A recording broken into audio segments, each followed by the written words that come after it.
On the planet Vegeta, a powerful sphere of energy had gone to the womb of Gine, who was the mother of Kakarot. That's right, Kakarot, despite being a simple baby, his destiny was to become the most powerful, omnipotent god of all existing. Flashback.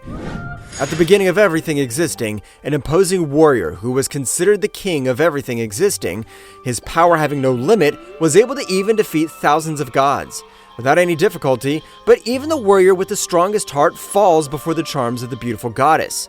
That's right, the invincible god had withdrawn from all battles since he had met a powerful goddess, which in the same way was captivated by the combat agility of that god. The power of that god is incredible. For me, it'll be the greatest honor to die in his hands, since his power is said to be infinite. That goddess has been the first to generate some fear in me, but not because of her strength. It's rather because of her beauty. She has left me surprised. The powerful, invincible god named Nagami had been able to heal all Kira's wounds. However, when an explosion was so powerful, the beautiful goddess had been knocked out of combat. So Nagami, with his great speed, was able to reach quickly his castle, in which everyone was surprised to realize how he'd been able to arrive with the goddess in his arms.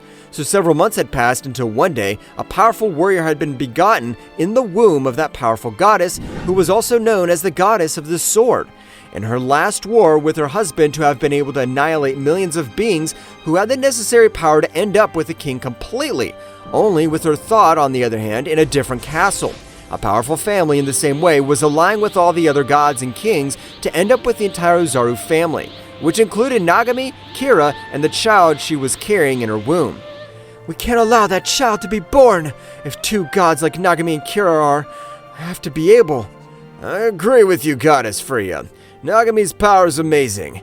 I can't imagine the power with which that child would be born. Even his power can be comparable to that of an 8th stage ruling god. It is decided.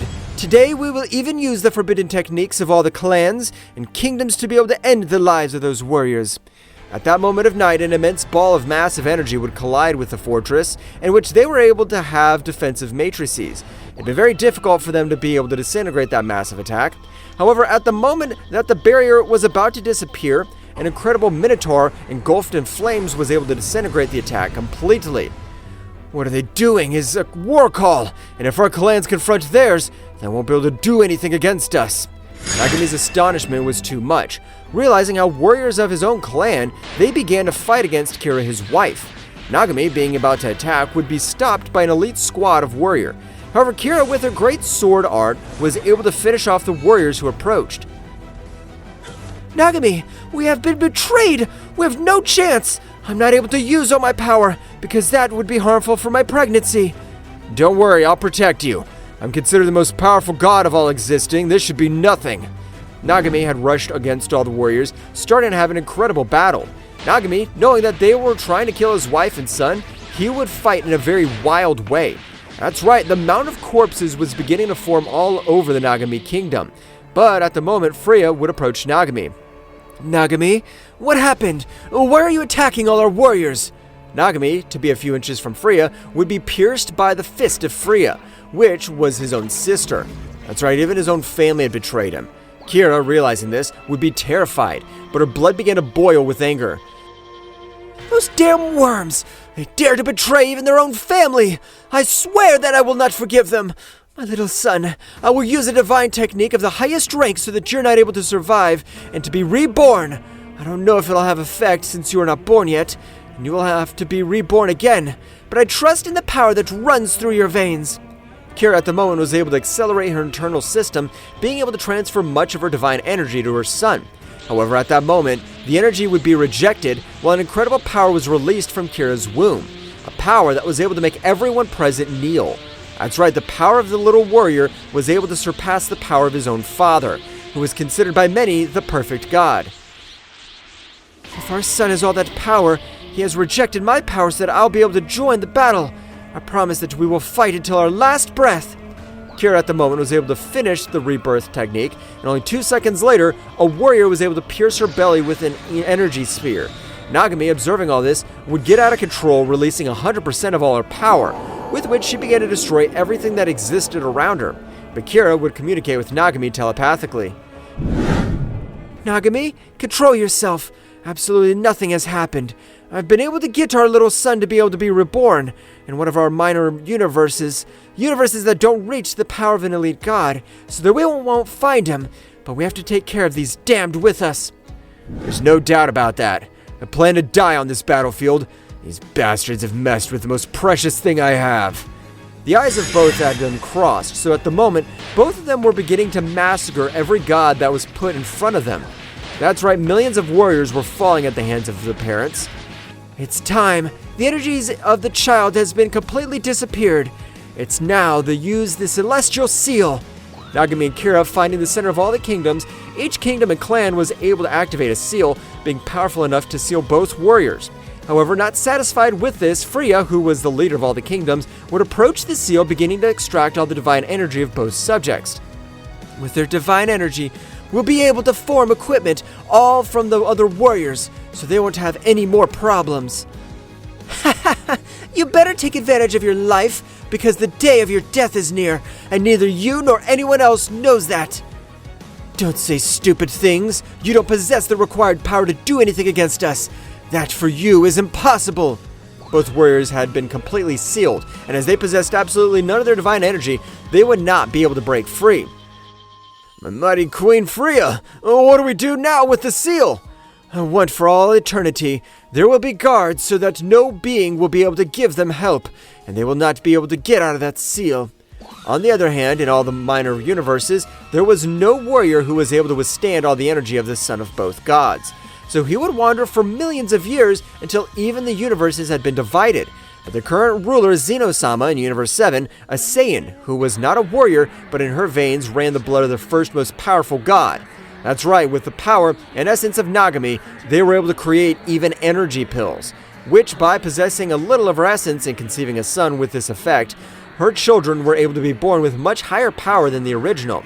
But never compared to the authentic power of the god Nagami. Gine was one of the thousands of descendants, so the energy sphere was able to merge with her womb, being able to reincarnate in a small child named Kakarot. However, in the same way, all her power was sealed so that it would not be felt by any of the high ranking. End flashback. The little baby Kakarot had been born, with his power absolutely null. That's right, he would be considered low class, so he didn't even have the power to breathe on his own, so incubators were needed to help him breathe. He's identical to me, and I'm not gonna let my dear son die. I'm sure the damn Frieza has something planned, and also I know Kakarot will become very strong. Bardock, don't tell me you sent to him another planet. You're correct, Gine, but it's not certain that Kakarot's still on this planet. Frieza's afraid of the legendary Super Saiyan. He's even gathered all the Saiyans. But he's just a baby. He won't be able to survive. You're wrong. We'll send him to planet Earth, on which there's no powerful warrior, so there's nothing to fear. That same night, both were able to take a ship, being able to observe for the last time their beloved son Kakarot. I'm sure that you'll become a very powerful warrior. No matter what they tell you, you will rise up for the entire Saiyan race. We promise that if your father's wrong, we will come to you as soon as possible. The ship would rise throughout outer space, so it would begin to head towards planet Earth at a great speed. On the other hand, after spending only one day on the planet Vegeta, the Emperor of Evil Frieza had thrown a powerful sphere of energy, with which on this occasion Bardock, despite using all his power, was not able to do completely anything. So that supernova was able to destroy the planet in its entirety. On the other hand, Kakarot had arrived on planet Earth, and everything we knew it would go on absolutely the same. So far, in which Kakarot was able to activate the Ultra Instinct for the first time against Jiren, who was able to observe an opposing warrior in his mind. You finally have been able to awaken half of the percent of your true power, Sumaru. That is the name of your mother, and I had planned to keep training, and since the entire Upper Kingdom is corrupted, I trust you. What? My head! What was that? But I don't have time to think about it. I better concentrate on the battle. Both warriors began to fight, however on this occasion Goku's power was much greater, with which he had been able to corner Jiren. However, Jiren, by expelling all his power, was again able to have the advantage in the combat. Son Goku, you've been able to force me to use 100% of all my power, and nobody had achieved that. So from now on, I'll defeat you. Goku felt like a latent power was growing inside his body, so at the moment, Goku was also able to release all the power of the Ultra Instinct. His pressure had been so much that this time even multiple warriors weren't able to breathe due to the simple pressure of Son Goku. "I'm prepared to use all my maximum power!" Wow, I can't believe it. Son Goku's power has grown in an amazing way. I even doubt he's a mere mortal. The battle of both seemed very equal. However, the more the battle went on, Jiren's power began to decrease, as he wasn't used to 100% of all his power. While for his part, Goku, despite being the first time using all that power, his body began to adapt quickly. After a few more minutes, Goku was able to beat Jiren with a powerful energy attack, which had eliminated him from the platform, making Universe 7 the winner of the Tournament of Power. Mr. Goku winning the Tournament of Power. Tell us, what's your wish? "I wish that all the universes eliminated by the great Zeno-sama were returned to normal." Daishenkin would stare at Son Goku, and with a big smile he would fulfill his wish, being able to make all the universes return. However, this time even the 6 universes eliminated in the past would return, with each of their destructive gods, which these were at the level of Daishenkin. The wish has been fulfilled, so thanks to all of you for participating. You can withdraw. Goku would say goodbye to both Zeno-sama, so at the same time of returning to planet Earth, they would be received by a great banquet by Bulma. Everyone would celebrate her victory. However, Goku did not forget the words he had heard in the Tournament of Power. "I'm sure something very serious is happening, and I have to be able to find out." At the rapid passage of 4 days, Goku and Vegeta would continue with their great training, with the help of Whis to become much more powerful, despite the fact that Goku's power this time was much greater. He was not able to hit any of his blows to Whis. "The power that Mr. Goku possesses is incredible, but he's still a long way from being able to compare himself to the power of an angel." "Whis, your power is amazing! Despite all the training we have done, we're still not able to give you a single blow, but I'm sure we will." Of course, Kakarot. We Saiyans don't possess some limits. We'll be able to even break over Whis. Thus, the training of both would continue, while in his body, the power that by law belonged to him began to become much more present, to awaken little by little the authentic power of the new omnipotent ruler.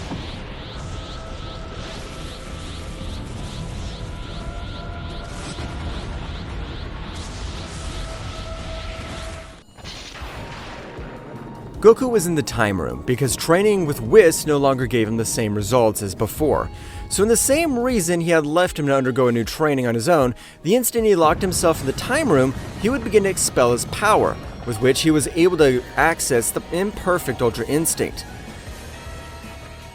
"The power I possess is incredible, but I'm not yet able to master the Ultra Instinct to its maximum power, and I feel like an extremely incredible power runs through my body." Goku would begin to train with himself.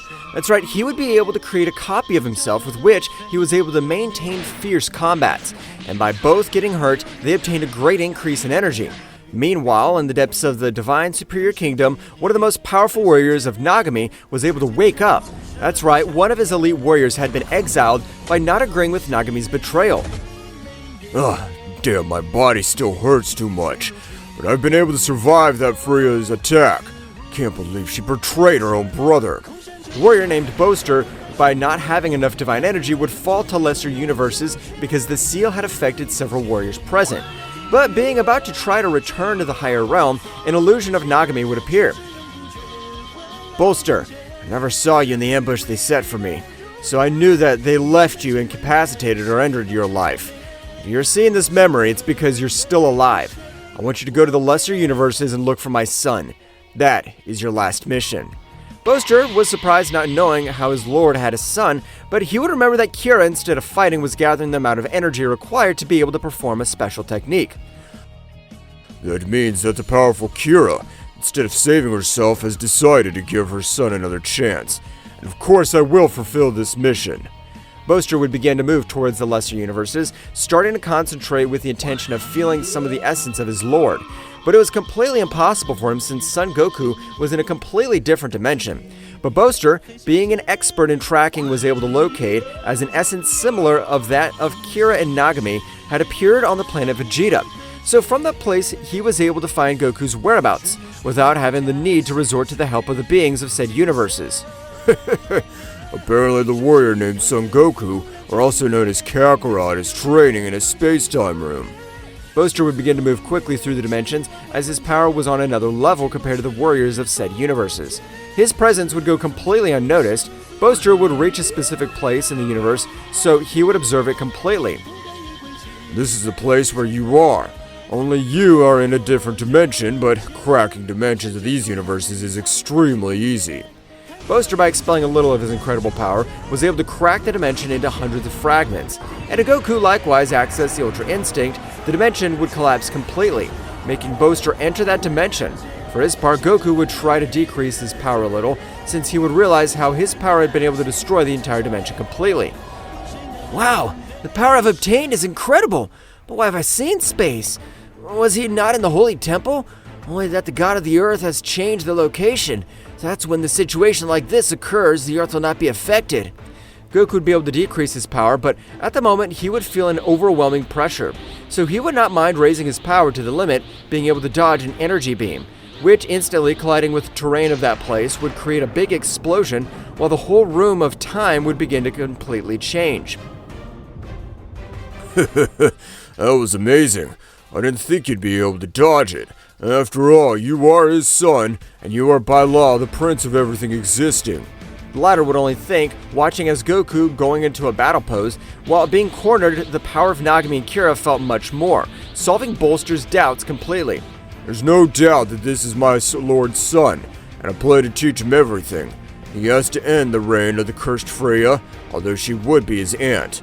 Boaster would begin to approach Kakarot, which at the moment, without wasting for one more step, he would pounce against the new warrior. Since his simple pressure was capable of breaking several of his bones, Boaster would effortlessly begin to dodge all of Goku's blows. So at the moment, Boaster would stretch out one of his hands, and with his little finger, he would hit Goku's forehead, sending him flying, creating a big explosion all over the place. Even the rocks turned into simple dust due to the power. With that simple finger, I had to be able to knock him out. Boaster was a little surprised to realize how the warrior in front of him would get back on his feet very badly injured, but he would get his aura to rise all over the place, while his power was not able to increase much more due to all the wounds on his body. I don't know who the hell he is, but I can't let him go outside. I'm sure even Whis wouldn't be able to do something against him. Goku, with all his maximum power, had rushed against Boaster, who would dodge each of his blows, while saying the following. The power of this warrior is incredible, but absolutely nothing compares to the true power with which he was supposed to be born. But I'll make sure that he becomes a great warrior. That's my mission. The son of my lord will be the nemesis of that dam. Goku, at the moment, when realized his warrior was a careless, he would create and execute his iconic technique. That's right, Goku, with quick movement, was able to create the Dragon Punch. A large golden dragon would begin to lash out at Boaster, which was surprised because the technique was very similar to that of his lord. That technique is amazing. Can't believe I inherited the destructive Ozaru strike technique. When Boaster realized the technique well, he realized that instead of an Ozaru, it was a dragon, so he would only stretch out one of his hands, being enough to stop Goku's definitive technique. Damn, the power of that guy is amazing. He'll end my life, damn. The power you possess is incredible, but you're far from your limit. Don't worry, I'm going to be in charge of training you and becoming one of the most powerful warriors in this entire cosmos. Goku would be knocked out, so Boaster would quickly hold him in his arms. My lord's son and the next prince of the cosmos can't touch the ground, so don't worry, I plan to heal every one of his wounds. Boaster would take him to rest in one of the rooms that was in the Room of Time. Meanwhile, in the Kingdom of Everything, Daishinkan was a little thoughtful for all the power that Son Goku had been able to release, and likewise a little thoughtful because he was supposed to be very powerful beings had returned. Mr. Goku's powers returned in an incredible way, but I can't believe the power he's been able to get. But what worries me the most is the appearance of the other 6 universes.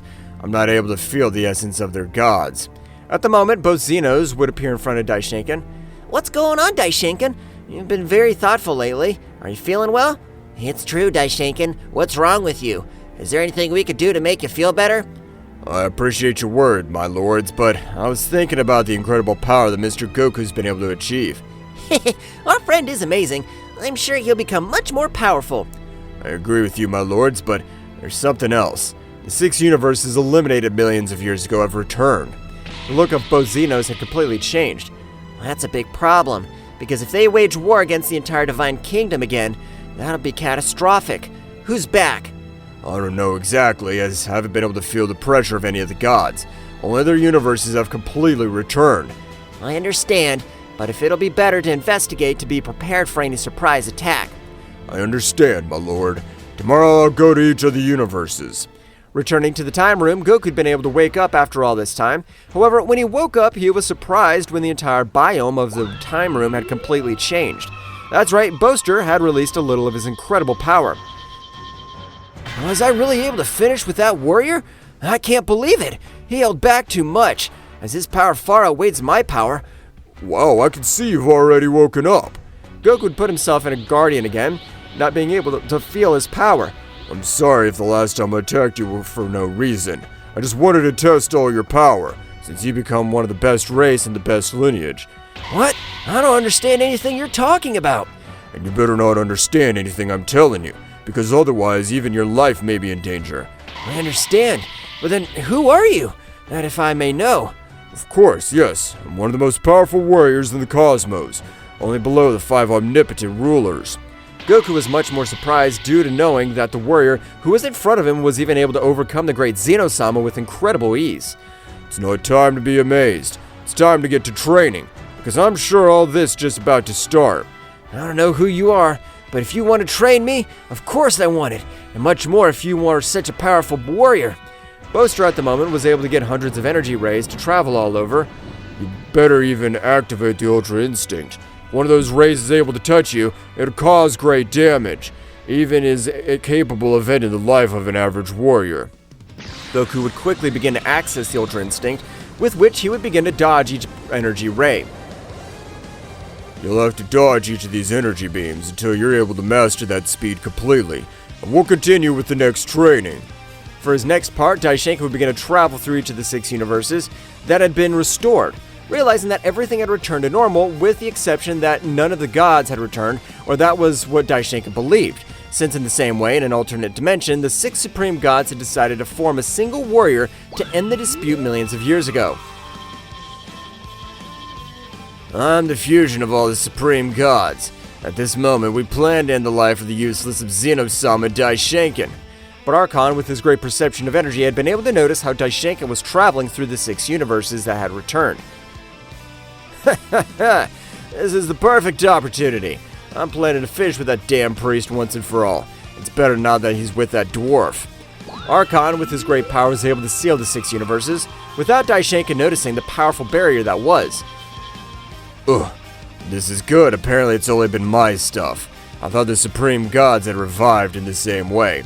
Daishenka, at the moment of trying to get out of the 6 universes, was impossible for him. While on his back, he would feel an incredible pressure that would rise all over the place. That's right, the pressure of an extremely evil being. Daishenka, when turning around, was not able to see anything, because at the moment, Archon, with a powerful blow, was able to send him flying with incredible damage. Is that all the power of a priest? Don't make me laugh. Your power's pathetic. Apparently, the power of the great priest were simple hoaxes. Damn, I knew nothing was right. Apparently those guys have merged. For that reason, their power has exploded in an incredible way. Both warriors stared at each other, so without warning, both began to exchange millions of blows for all the 6 universes. However, Daishenka, despite using all his guardian power, was not able to compare with the power of the fusion of all the supreme gods. So every blow Daishenka received caused incredible damage, while Archon had not received any blow in the whole battle. Archon, with a powerful kick, was able to send him to a planet being dragged by a few rocks. Daishenka, at the moment of managing to stand up, would fall again, spitting out large amounts of blood due to the damage he had caused. Damn it, apparently this will be the end of me. I don't have the necessary power to defeat him. For this part, Boaster would notice how the energy of one of the pillars of these universes was rapidly decreasing, so he would call Goku. You've trained for about 10 months. It's time for you to have your first fight. I trust you. Don't forget that the divine purest energy runs through your body. Boaster would expel some of his power, being able to crack the dimension again.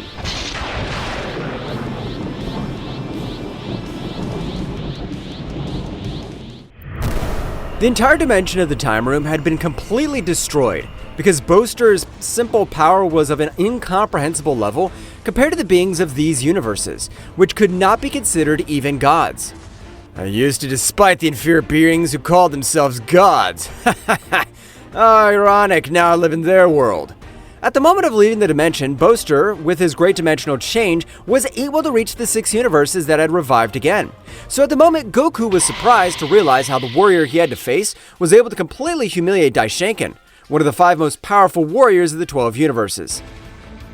Boaster, please help him! I know that your power is capable of this and much more, but really, even if I want it, I don't have the required power to face him. As I've told you, you have nothing to fear. The highest quality blood runs through your body, and I'm sure that your power is capable of defeating this idiot. I really don't know yet what you're trying to tell me regarding my blood, but I think I'm getting the hang of it, and then I'll give it my all. How pathetic, the great priest has fallen. I thought you were much more powerful. At the moment, Archon was able to pierce through Daishenkin's chest, causing too much blood to fall to the ground. Don't worry, I'll be sending Zeno-sama's useless one soon, just like your kids. Before Archon's able to completely disintegrate him, Goku with a powerful kick was able to send him to a planet, which was, with the simple impact, would be completely destroyed, which even left him surprised. Wow, that's my power? I can't believe it! But it's not time. Daishenkin's about to die. Goku would move with Boaster, leaving Daishenkin, quickly return to the battlefield while Booster would observe Daishenkin. Even for me, it's funny. I never thought that I would help beings whom at the time I considered simple worms. I've changed so much since my defeat. Boaster, with great power, was able to get Daishenkin to heal his wounds completely, even giving him a little more power. So after a few seconds, Daishenkin would wake up completely shocked because he'd remember how Archon was able to cross his chest. What the hell? I should be dead. I can't believe it. Yeah, you better think, Son Goku, because if it weren't for him, you wouldn't have been saved. He asked me because you're one of the pillars of these universes. Are they, Goku? Was he the one who saved me? But who are you? Daishenkin would be taken out of his thoughts upon realizing as a gigantic power would rise through the 6 universes. That's right, Goku's incredible power would begin to be released, because Goku would then begin to access the Ultra Instinct. An incredible aura would rise all over the place, while an amazing pressure was able to be felt all over the place. Apparently Son Goku's training's paid off. I'm sure you'll be able to beat that stupid fusion. No. Matter how powerful Son Goku is, the warrior he's up against can't be taken at face value, as he was able to beat me. Praised out of respect of Son Goku's request, I've saved your life, so you'll have to ask to shut your mouth and watch the combat. Daishenkin, when he was about to say something, would feel an incredible terror, observing the cold gaze of Boaster who was staring at him. What is this terror that runs through my whole body? Even with Archon, I didn't feel this. Who is this warrior? Even if he doesn't release his power, I'm sure he's capable of beating me. Daishenkin would think all this, since with his simple gaze, Daishenkin wasn't able to speak because of the incredible terror that the warrior had in front of him. For his part, Goku would continue with the increase of his energy, so at the moment of an incredible explosion, Son Goku's big silver hair could be seen, as well as his silver-colored eyes, imposing respect on any warrior that put on his forehead. I'm sorry for the wait, I'm just not used to using 100% of my power. Now yes, I'm ready to fight. I don't know who you are, but I'll not let you leave this place alive, since you have interfered in the revenge towards the entire Divine Kingdom, and for that reason I'll finish with you. Both warriors began to exchange thousands of blows for all the 16 universes. That's right, both warriors were moving through all the universes at a great speed, which would leave Daishenkin very surprised who wasn't able to observe all the blows, since the speed of both had completely surpassed him. What's going on here? I'm not able to assimilate how Son Goku's power's risen in an incredible way in this short period of time. Son Goku's training started to pay off. It's been a great idea. Train his reflexes, then raise his power to the maximum. He's ready for the next evolution. The battle of both warriors seemed to be very evenly matched, but the battle went on, it could be observed how Archon's power began to decrease. Although it was minimal, this was with the course of the battle, it was essential, since the difference in attacks as well as the power of his fist began to be noticed. Because at the moment, Archon was able to send Goku flying with a powerful blow, dragging him over a few rocks, while Goku with incredible speed would hit back, creating a great chaos that spread all over his around. Even I'm not able to assimilate all the power I've been able to get in this short period of time. So these are the results of training with the guy who has been able to surpass the kings completely. Archon would stand up, but too much blood was spreading all over the place, as Goku's punch contained an incredible power. Damn it! Who is this guy? His punches are even more powerful than those of Daishinken. Archon, difficult, would stand up, releasing much more power since he couldn't stand the humiliation that the warrior who does not belong to the divine world was able to humiliate him. Well, apparently you still have the energy to keep fighting, and I want you to show me the real one of the fusion of the 6 gods of destruction. Damn, I'll finish you! Archon, with great fury, rushed against Goku, but the difference in powers on this occasion was evident. Since Goku was able to dodge each of his blows, so at the moment, Boaster's voice would resonate all over the place. Goku, end his life. You've already proven that you're superior to that garbage in every possible way. We have to go back to continue training.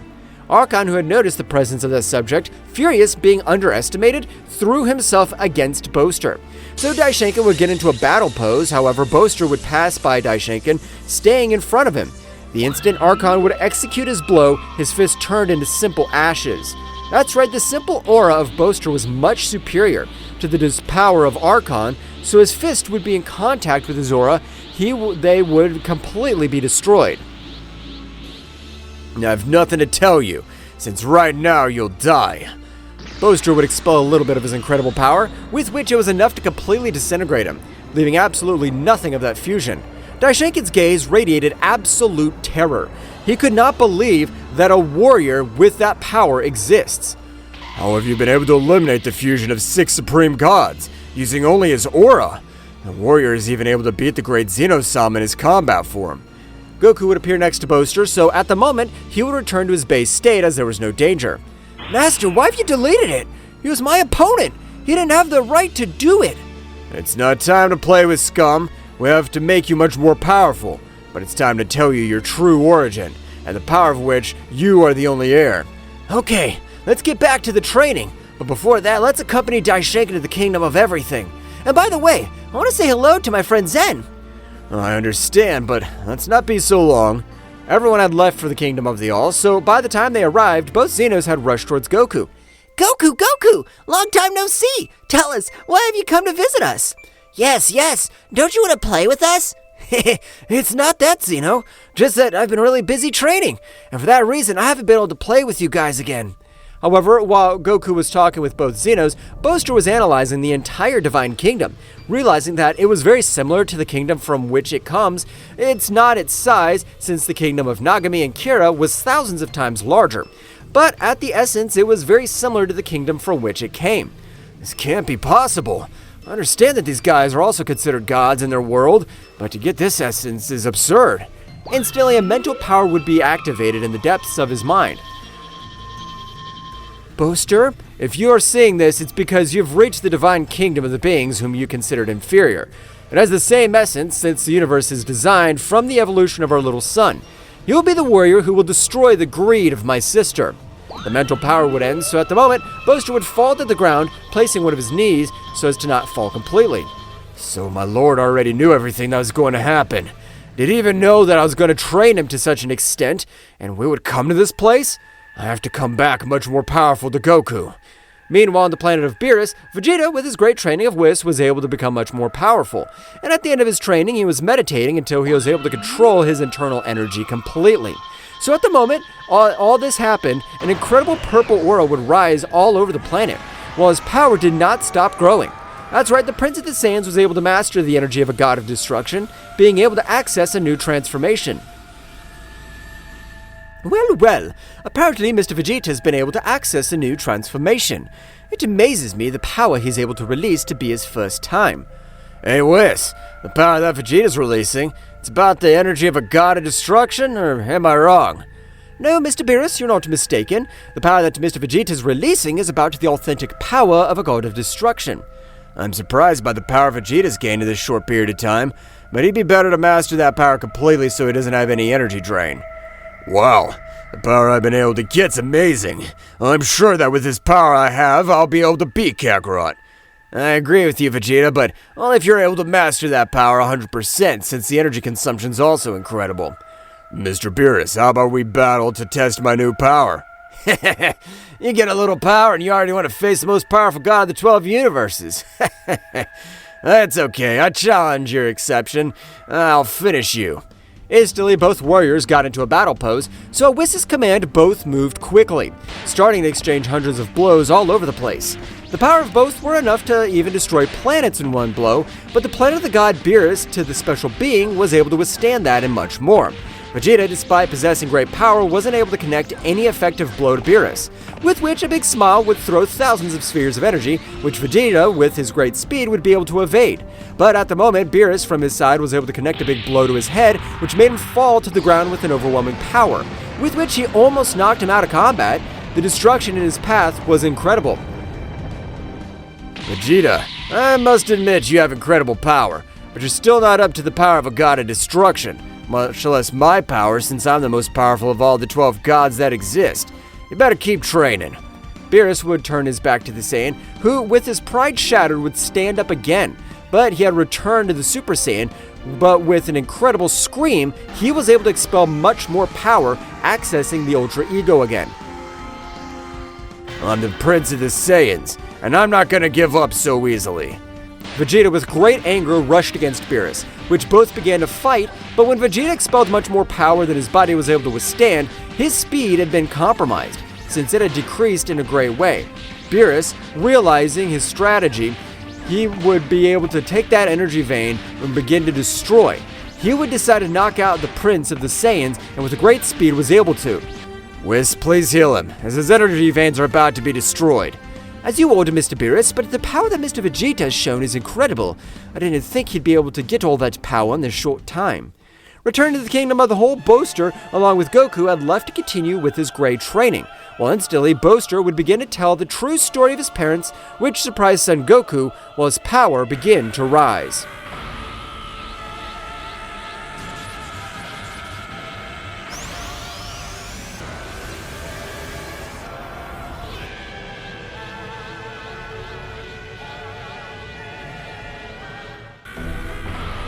Goku was releasing a gigantic power, so much so that this time the same dimension would crack in an incredible way. So moments after an explosion, the dimension had completely collapsed. However, Boaster would try to do everything necessary so that his power would not be able to cause destruction in any of the 12 universes. Damn, I didn't think that telling her origins would be able to generate this. I don't have to allow any being to live to be affected by this power. Boaster would also begin to raise his power, with the intention of counteracting the power equaling it to that of Son Goku. However, to his surprise, despite the fact that Goku's power was much lower, he'd been able to completely overshadow it, because on this occasion, the essence of the first creator god had been represented to its maximum splendor. Damn it, I'm not going to be able to repel his power, since the energy of all this great power is his original power, the power of an authentic king.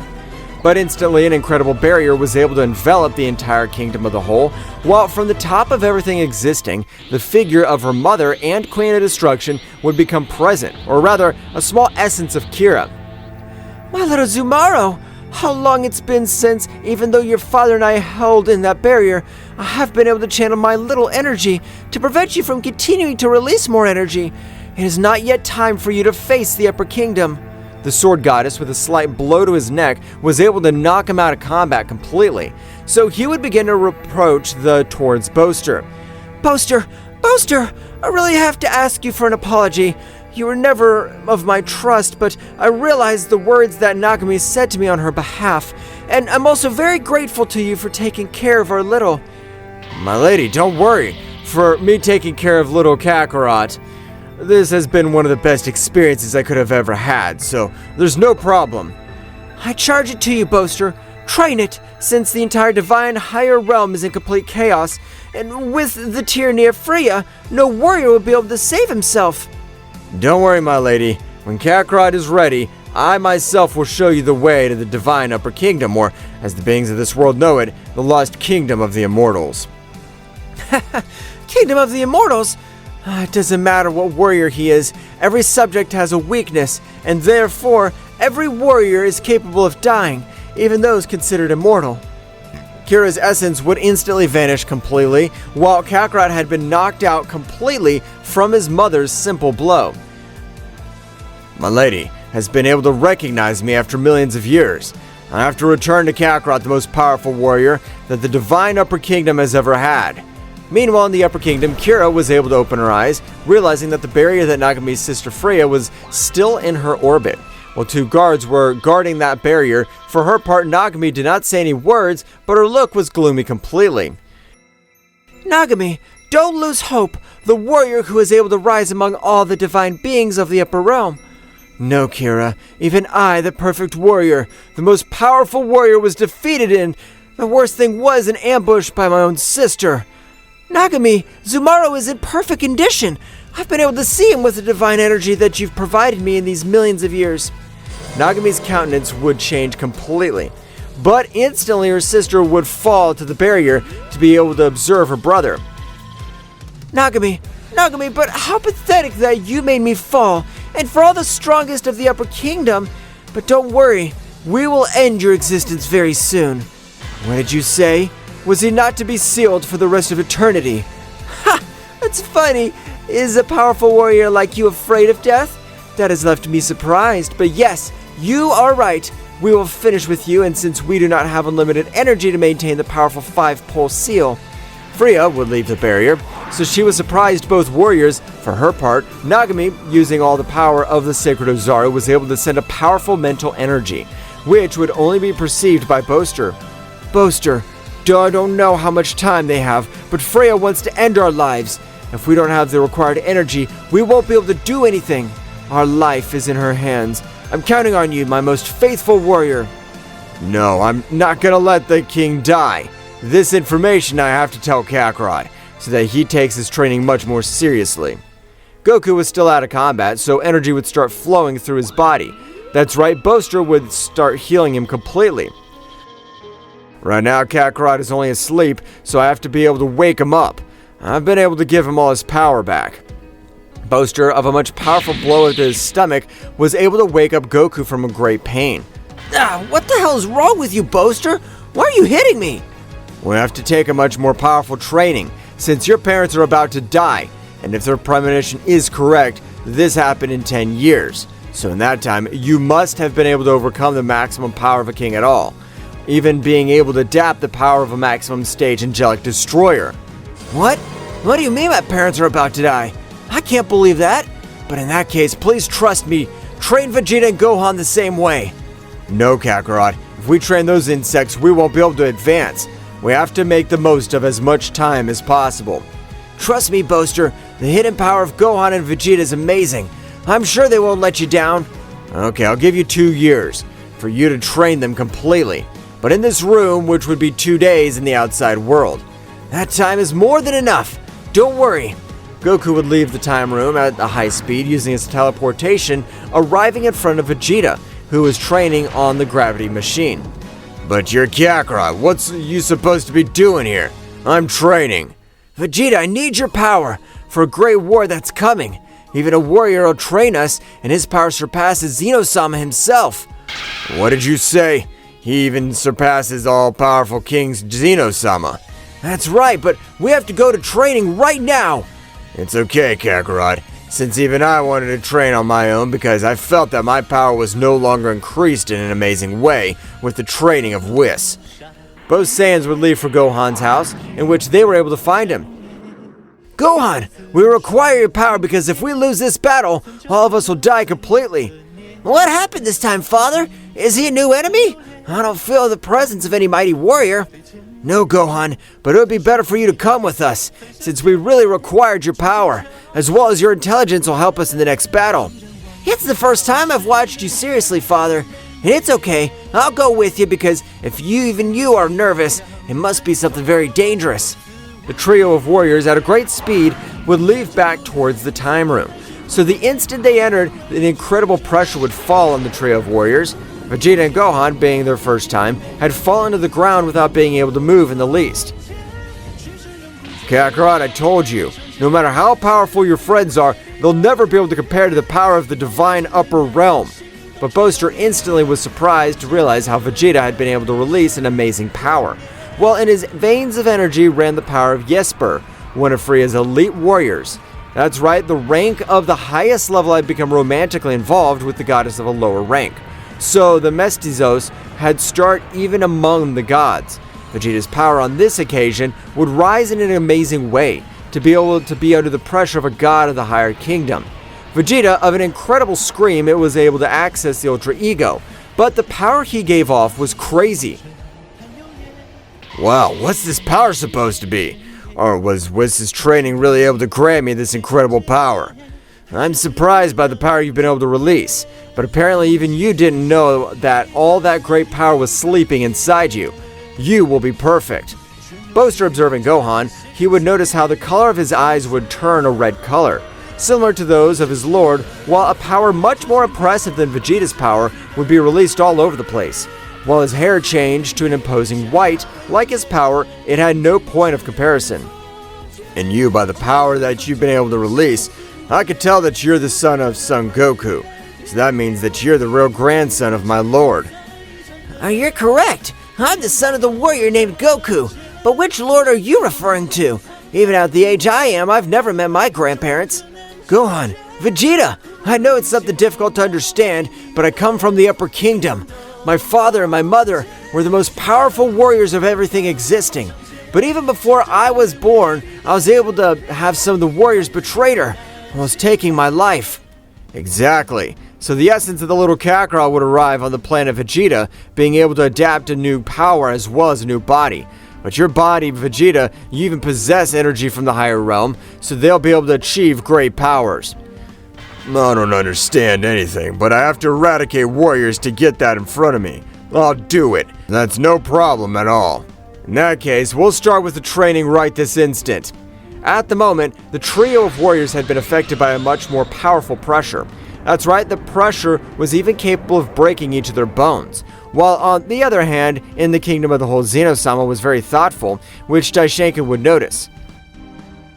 My lord, I've noticed that for some time now that you're very thoughtful. Is there anything bothering you? Because if that's the case, I could take care of whatever you want. No, Daishenkin. I just think about how warriors who even surpass my power have been able to reach these universes. I'm not able to understand it. Wow. You're thinking about the power of that boaster, the incredible power that he hides. And of course, he clearly comes from the last lost kingdom. Exactly, Daishenkin. I, as the king of everything, I have to be able to notice everything. Even the warriors have great powers, but that warrior terrifies me. Don't worry, Lord, because even Son Goku meets that warrior. For her part, in the Extra Kingdom, Freya was very thoughtful. Something about all this I don't like, because I'm sure my brother's not afraid of death, since he's been able to defeat the god of death on 7 occasions. What is happening? But one of the most loyal warriors would enter his castle. That's right, Jesper would arrive before Freya. My lady, we've been able to detect an energy somewhat similar to that of your brother in the mirror universes. Although I may be stupid, we have decided to inform you.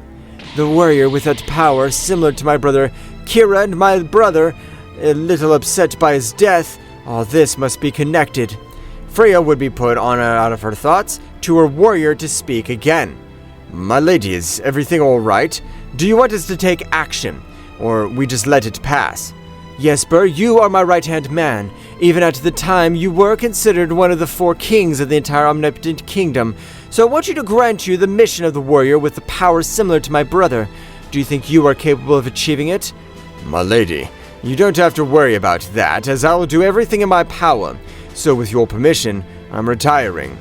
The subject at a great speed would leave towards the universe where he'd been able to feel the energy of Nagami. Returning to the room in that place, 3 years had already passed, in which the warriors had already been able to achieve incredible powers, while Boaster's power would also rise in an amazing way. This is amazing. I never thought that a simple workout would be able to make me more powerful. My lord, please reset a little more. Boaster, I don't know my perception with the energy is stable, but I am able to feel a powerful warrior is approaching this multiverse, and by the speed and power he possesses, I can tell that he belongs to one of the greater universes. Boaster would begin to concentrate in order to be able to feel the energy of the supposed warrior. No, Kakarot, apparently you're mistaken. as I'm not able to feel any energy.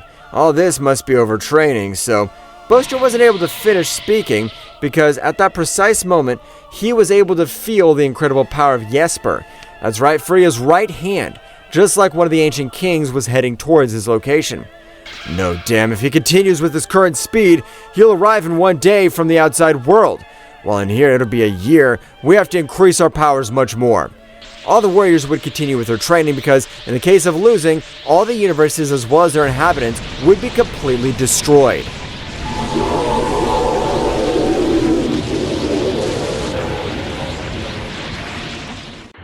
A great power was still approaching all over the vast outer space, which Boaster had realized that his power was still the same as before, so he would relax a little. You must train since you'll take care of that warrior, since all of us born with incredible powers never require training, and that's what Jesper has done since his power remains the same. That means we have to be able to beat that guy. You're correct. His power remains the same, while I've been able to recover my power, as well as increase it in an incredible way thanks to the training. It seems like you're finally a worthy opponent, since being our partners, we're not able to use 100% of all our power. This'll be very interesting. My Saiyan blood is burning with excitement. But don't trust, because the warrior you're going to face, he has millions of years of experience in battle, so you shouldn't trust. We know that, Boaster, so we just have to wait for that damn worm to arrive. Boaster would continue to train all the warriors, while for his part, Jesper was getting closer every time. However, he's already a few months away from reaching his destination. For a being of omnipotent energy, he was completely nothing, while for mortals, it was a part of his entire life. Aye, the right hand of the first omnipotent god will grant you eternal youth, so that your body will not be affected by time. You will remain young forever.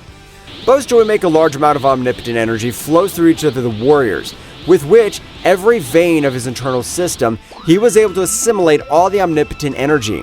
So even his muscles had coupled with the essence of an omnipotent god, they had been able to possess the eternal youth that characterizes a god of the upper kingdom. With the essence I've granted you, you'll never grow old, but remember, you are not immortal, because if you suffer serious damage, you will still end up defeated. This is amazing! We'll always be able to possess our bodies to the maximum power, but I want to fight already. I agree with Kakarot. The approaching warrior must be powerful, for you and Boaster to have been able to feel his energy at such a distance. I'm ready. I feel that with this new power, I'm able to beat whoever stands in front of me. The time had passed quickly in which Jesper had been able to reach the kingdom of the All, of the almighty Zeno-sama. So a great pressure had fallen on his entire castle, so Daishenkin would go out to see who it was about. Wow, the pressure that is released is incredible. But tell me, who are you? So you're considered the gods of the lesser universes. You don't even serve as toys of the children of our reign. You better get out of the way. Daishenkin, before saying anything, a much more powerful pressure would fall on his entire body. His bones would be completely destroyed, so Zeno-sama instantly felt that overwhelming pressure, was able to access his combat state quickly, leaving his castle quickly. What's going on in my multiverse? I don't know who you are, but if you've been able to bend Daishenkin, that means that you possess a great power. So I ask you, in the kindest way possible, please withdraw from our multiverse. Don't make me laugh. It's true, you have a much greater power than this pathetic priest, but despite that, you won't be able to do anything against me. I'm not going to repeat it again. Please leave my priest free and leave our multiverse. Jesper, with a blow of air, was able to send Daishenkin flying to a planet. And what'll happen if I refuse? Since you don't have the required power to confront me, you're a simple warrior of these pathetic universes. But Zeno-sama, with an incredible speed, was able to connect a blow in the face of Jesper, which was able to send him flying to a planet, destroying everything in his path. So, Zeno-sama would approach his maximum speed again. This guy completely surpasses me in power, but I don't have to let him recover since I was able to catch him off guard. Zeno-sama would not waste his opportunity, so he would start giving him millions of blows all over his body. which began to cause a few scratches, as Jesper not being able to release his power. Celestial Atomizer. An incredible attack combining with the energy of eliminating a king completely would be thrown against Jesper, which would be completely reached. Zeno-sama, at the moment, would spit out some blood using much more power than his body was able to withstand. Yeah, that hurt me too much. So this is my limit as a king at all. I have even trained in alternate dimensions, but apparently my power is no longer able to increase in a great way. But all over the place, an incredible aura would rise up all over the 12 universes, while a much more amazing pressure was able to kneel all of the warriors without any exception, was even able to crack millions of dimensions. What a pathetic multiverse. With this bit of my power, I've been able to assault the same dimension, whereas in our reign, it even takes an elusive power to at least generate a crack in the universe. Damn, I feel like my body's too heavy. I'm not even able to move. The pressure it's releasing completely dulls me. I won't be able to do anything. The blows you gave me have not caused me the slightest damage. My last attack was even able to make me bleed. I'll never forgive you for that, you damn worm. Jesper, with an incredible speed, would begin to massacre the powerful Zeno-sama, which looked like a punching bag since it wasn't able to do anything against the warrior. Zeno-sama would be sent to a great planet, but with a simple impact, it would be completely destroyed. Even if it is, try to stick your hands in to defend yourself, because if you keep this up, you'll die. I'm getting bored.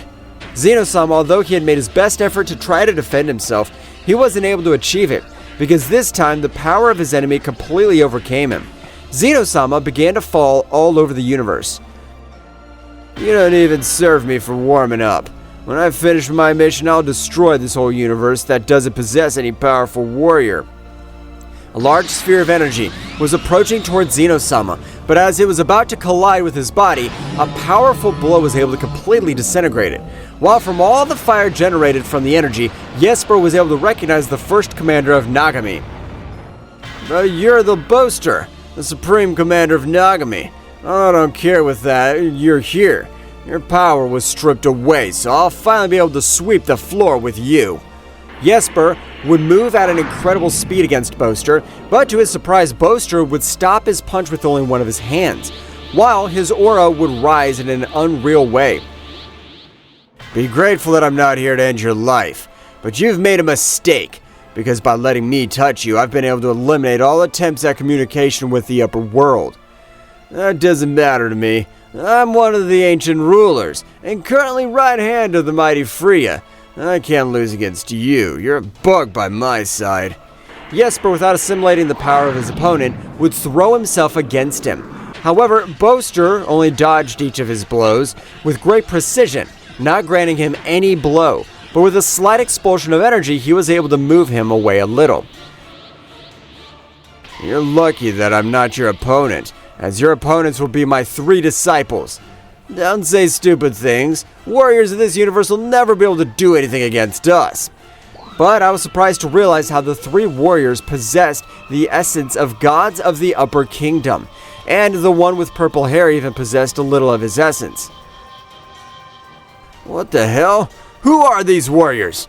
It's not possible that simple worms of these universes are capable of possessing the essence of a true god. FYI, with the multiple pills that hold the essence of the gods and a little bit of my divinity, they were able to awaken their divine energy in full.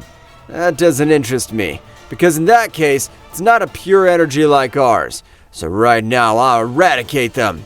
Jesper had rushed against Goku first. However, an audible aura would rise all over the place, making him retreat a few meters, while in the same way he was able to notice how the essence of the most powerful god ran through his entire body, which would make him fill with an incredible terror. That's not simple energy pill, since its essence looks a lot like that of the descendant. That must be impossible. It's a shame that that's just what's happening. I'm the firstborn of a mighty god, Nagami and Kira. No, this must be a nightmare. Kira lost the baby because of an energy date. So, you're telling me this is a fucking crazy. I don't care if you believe me or not. You just have to know that this very moment I'm planning to end your life. We know that your power surpasses us, but right now, we're planning to resort to teamwork, so get ready! Gohan would instantly expel all his power, reaching beast mode, but the power that was released by each of the universes was amazing. So much so that on this occasion, he'd been able to surpass even Daishinkan. Booster, can you up Daishinkan and Zeno, please? Okay, you guys worry about the battle. I trust you. Show me the fruit of your trainings. Booster was able to get to Daishinkan, who was on his knees, because the pressure of all the warriors did not allow him to move freely. But instantly, he was able to feel warmth throughout his body. That's right, this time Booster had healed each of his wounds and was also able to grant him a little omnipotent energy so that he would not be affected by the pressure of the warriors. I really appreciate it, Booster. You've helped me already on 2 occasions. You have nothing to worry about, since I would likewise give my life for my lord, and that is just what you've done. You have my respect. Booster at the moment was also able to heal Zeno-sama, but not being used to his combat state, he had returned to normal. Thank you very much for caring for us, but will the Saiyans be able to defeat him, since after all his opponent is being of the higher realm? Don't worry, they'll be able to beat that damn worm. The Battle of the Warriors was about to begin, but Jesper, without trusting himself, was able to release all his power, with which a red aura spreads all over the place, while Jesper at a great speed would begin to fight with each of the warriors. But surprising as it may seem, the trio of warriors was able to face him. That's right, this time they even began to grant him some excellent blows. From a quick coordination of the warriors, Vegeta and Gohan were able to hold his limbs, so Goku, from an incredible blow of the god Ozaru, was able to cause him incredible damage, while at the moment a serious devastation caused on one of the planets of the mighty kingdom of the All. I can't believe the power they've been able to get in this short period of time. Even we weren't able to do anything against him. Apparently training with a warrior of the higher realm, he's able to give these results, since the individual power easily surpasses us. From the crater formed, a lightning would rise all over the place. While Jesper's anger would rise to incredible levels, however, multiple energy veins were completely destroyed due to this. His power had decreased in an incredible way, not managing to increase his power much more. Damn worms, I'm a powerful warrior of the upper realm who cannot perish in this place. I'll have to be able to come back alive. You're a damn threat. It's a pity that you won't be able to get out of this place alive.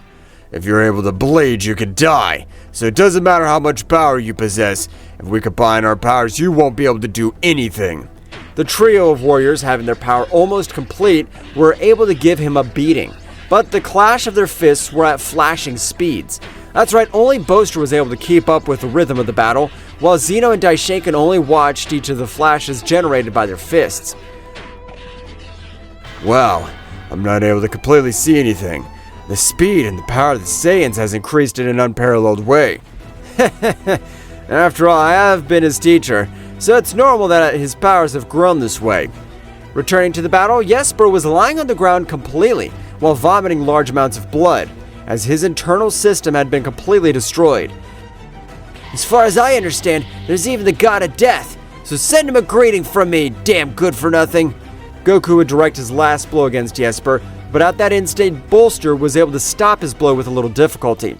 We cannot end their life, because if we do, the higher kingdom will have the information that the lesser universes, there's a warrior capable of murdering them. But if we're not able to end his life, what do we do? We'll use the same sealing style they used with your parents, Kakarot. An eye for an eye, a tooth for a tooth. I think it's great, Booster. Booster in front of Jesper would observe him on the verge of death.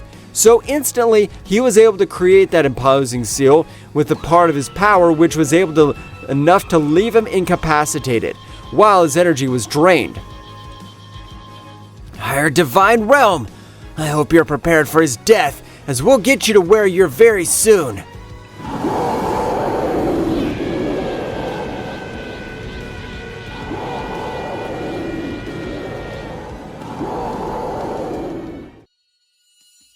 With the defeat of Jesper and having completely imprisoned him, his life sign would be still intact.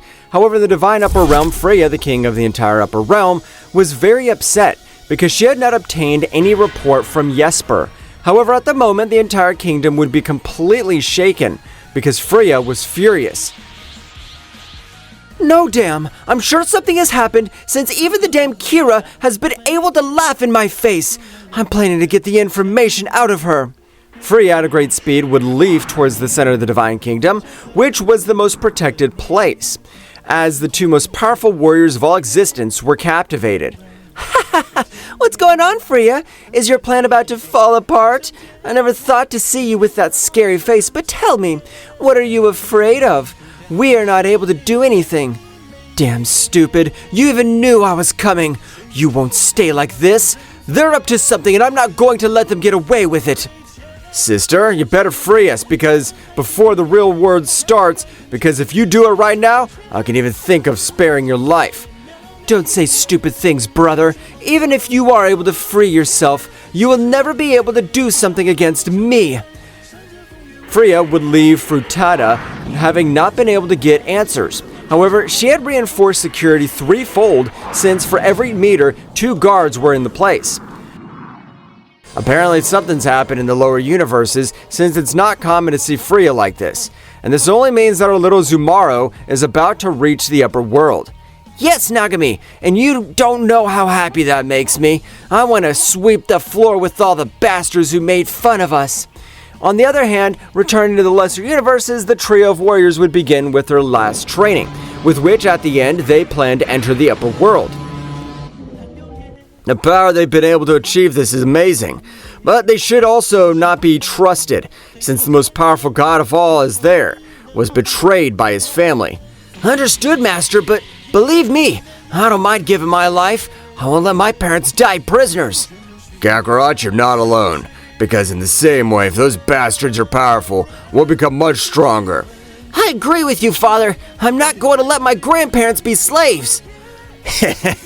Apparently we're ready for the last training. Not like that. Boaster was instantly able to create a golden-colored seal. But when that seal was activated, amazing pressure would fall on the entire place where they were. It's time for you to master the gravity of a Destroyer King of maximum power. Vegeta would try to oppose gravity, yet vomited too much blood, because each of his organs had been completely destroyed. By simple gravity, Vegeta, about to die, would be healed with the help of gravity itself. What the hell? What's supposed to be going on? To inform you, gravity itself is capable of ending you. It's also capable of healing you, since Saiyan blood runs through your veins. And being on the verge of death, you get an amazing power. Taking advantage of that to your advantage. That's something a little sinister, since the last training apparently is that every one of our organs and bones are completely destroyed. You're partially right, but this is the gravity that warriors are capable of generating. Among them, the kings of each of their countries. So master it. I thought that I already was powerful, but if the warriors are able to release this great pressure, I'm not able to cope with them yet, so I have to prepare. Gohan was the first to stand up, expelling all his power. Although each of his organs were completely destroyed, Gohan would put a knee on the ground. But with an incredible scream, he was able to access his God Beast state, with which he was able to withstand a little gravity. I wanted to let you know how much gravity I was able to withstand, since my goal was able to withstand it in only my base state. Gohan would return to his base state, concentrating to be able to master gravity. That's when I was able to tell you about Gohan. If we're able to master it in our base state, when we transform this gravity to be a simple breeze. This is getting very interesting, and I plan to use a lot more power since I'm the Prince of the Saiyans. I'll not let simple worms overcome me. The effort that each of them are putting in is amazing, but Kakarot is the warrior that stands out the most, and that's normal because the energy from my lord runs through his veins. Meanwhile, returning to the upper realm, Freya had called a meeting with the 2 of the elite kings. That's right, kings who were on the same level. What's on offer, Freya? Don't you know that each of us has things to do? If it's something stupid, I'm not interested. And you being considered the queen of the entire Upper Kingdom, I'm planning to beat you up. That's practically impossible for you. Even though we have almost the same power, my power is still greater than yours, so I can completely crush you. The eyes of both would cross, so at the moment they were not able to exchange millions of blows all over the place. But this was different since they did not cause devastation. That's enough! We've come here because Freya's asked for an emergency meeting, but if the emergency was to start fighting between you, I'm leaving. Both warriors then would put their fighting aside, but Freya would leave for his place with a great anger, since she had not been able to bend him. So I've gathered them in this place. I'm afraid Nagama and Kira are about to escape. I know it sounds impossible, but it's a hunch. What? Are you telling me that you made us come so far on a simple hunch? You're pissing me off, Freya. Ryota would return to observe him with a serious look, with which he imposed an incredible authority, which was able to make him fall to his knees while trembling completely. You better calm down if you don't want me to end your miserable life once and for all. You and Freya are filling my patience. What did you say, Ryota? I understand that in the past even my brother respected you. I don't know what it was due to, but you respect me, since I am capable of finishing you. Why don't you try it? If between the two of you you're able to grant me a single blow, I'll leave and I'll do everything you ask of me. Don't need to have the help of that useless bastard Miyamura. I alone can end your pathetic existence once and for all. Freya threw herself against Ryota, but to her surprise each of her blows were dodged with incredible precision, which filled her more and more with anger, because the entire Divine Kingdom considered Freya the best warrior was being humiliated in the worst possible way. Since her enemy did not even attack her, Freya would take a little distance. Attack me, damn! This is not a battle! If you have the ability to attack me, do it! Or are you only able to dodge? Apparently the myths were true. The powerful Ryota was the only warrior capable of facing the powerful Nagami, and between them they were able to form the entire Divine Upper Kingdom. I had attacked you because out of respect to your brother, but if that's what you really want, get ready, because I won't hold back. Ha ha ha! Do respect my brother. Don't say stupid things. That worm isn't capable of doing anything, as we were even able to seal it. They were able to seal it, or did Nagami let himself be sealed on his own? Don't forget that together with Nagami, we were the first gods, so our knowledge is almost infinite. Freya at a great speed again rushed against Ryota, but to her surprise, Ryota without flinching was able to hold her by the neck tightly, managing to neutralize her completely. Despite Freya releasing all her power and large extortions of energy are released all over the place, Ryota's grip did not let go. And it was surprising because she was only using her physical strength. You better tell me the reason for your call, because if you keep having such stupid tantrums, I'll cut your head off myself. Ryota, of a slap of spiritual energy, was able to send her flying to a great planet, which destroyed everything in its path by the blow of Ryota. Yamura, do you want me to try to hit me, or will you follow the rules? No, Your Majesty, I ask for an apology. I'll follow the rules. Freya at that instant would stand up, and thanks to the help of a pill she was able to recover completely. But this time she would no longer attack Ryota, as she was able to notice how her aura had grown in an unreal way. Damn it, I swear that in the future I will be able to end the life of that dam.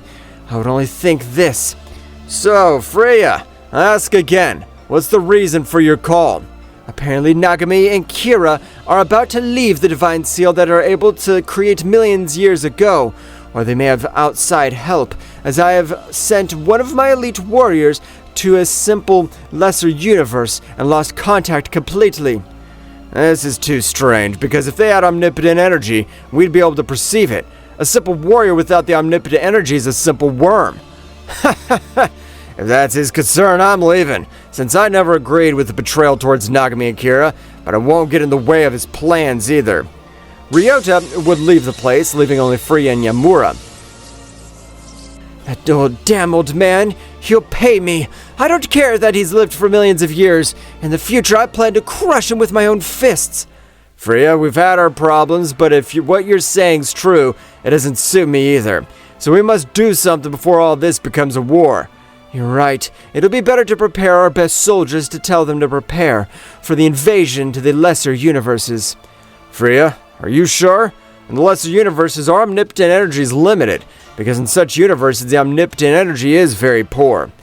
I hadn't thought about that, but then, do you recommend waiting in case some warrior is able to reach the upper realm? Indeed, Freya, because if he possesses the power beyond a king of the whole of his pathetic universes, the divine rules, they have to promote him. since an existence more powerful than his king cannot exist in his universe. I understand, but in that case, I want all of you to be ready for a possible war.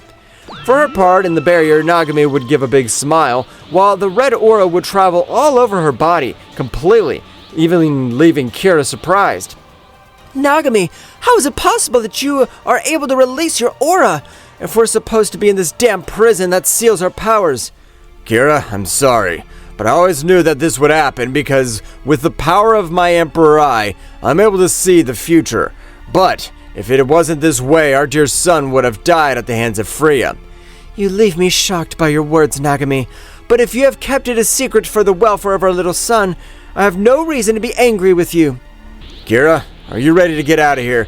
I don't have the power that characterized me because, although I can release my energy, this prison has been able to seal 95% of my veins. But will this be safe? Oh, why don't we wait for Zumaru to come for us? We'll give him the opening at the moment of the final battle for the position of the entire Upper Kingdom will begin. Returning to the Room of Time, the warriors had been able to completely master gravity. Even Vegeta and Goku were able to achieve a new transformation, in which their omnipotent energy was released in an amazing way. It's time. All three are ready, so at the time we'll head to the Upper Kingdom. My body's shaking with excitement. I never thought I'd be able to face warriors who are capable of overshadowing me in my power, but I'm ready. I plan to support my father in everything that happens. Booster, we're ready. Please, we take to the Upper Kingdom. At this very moment, we'll enter the Upper Kingdom. Booster, with great power, was able to create a black hole with which the entrance to the upper world. At the moment, the four warriors began to be able to cross the portal. The warriors at the border rushed against the four, having clear indications, but their leader was surprised to realize the presence of Booster. By his expression, you know me, so you'll know my price since it's not time for anyone to find out that we've reached the Upper Kingdom. Booster, with a quick movement, was able to end the life of the chief of the soldiers, while the trio of guerreros were able to finish off the other soldiers without difficulty. It's time. Release your power so that the whole Upper Kingdom knows that warriors with the omnipotent power have come to this place. Okay, in that case, I'll start, but I won't use my maximum power. Only the Ultra Instinct to its full power. I have to save my most powerful transformation. Goku, from a great scream, was able to create an incredible silver aura all over the place, while an omnipotent power would be perceived by the entire Upper Kingdom. What the hell? Whose power is this? It's not a big deal, but they are the beings from the lesser universes. It's my turn. Vegeta, with a great scream, would begin to rise all his power. That's right, like Goku, Vegeta would begin to access the Ultra Ego, and with a great purple aura, he was able to access his transformation, leaving the kings of the countries amazed to know that he is not a single warrior. How? Is there more than one warrior of the lesser universes with the omnipotent energy? That can't be possible. But at that instant, the incredible power of Gohan would be still released, although it was not as high as that of Goku and Vegeta. In the same way, he was able to defeat several elite warriors. The warriors began to transport themselves to the place where those powers had been released. It's time to destroy this damn barrier. Nagami, with a little of her power, was able to destroy her great barrier, making the entire upper realm rumble, while aside, Kira would likewise release a little of the power she had been able to collect.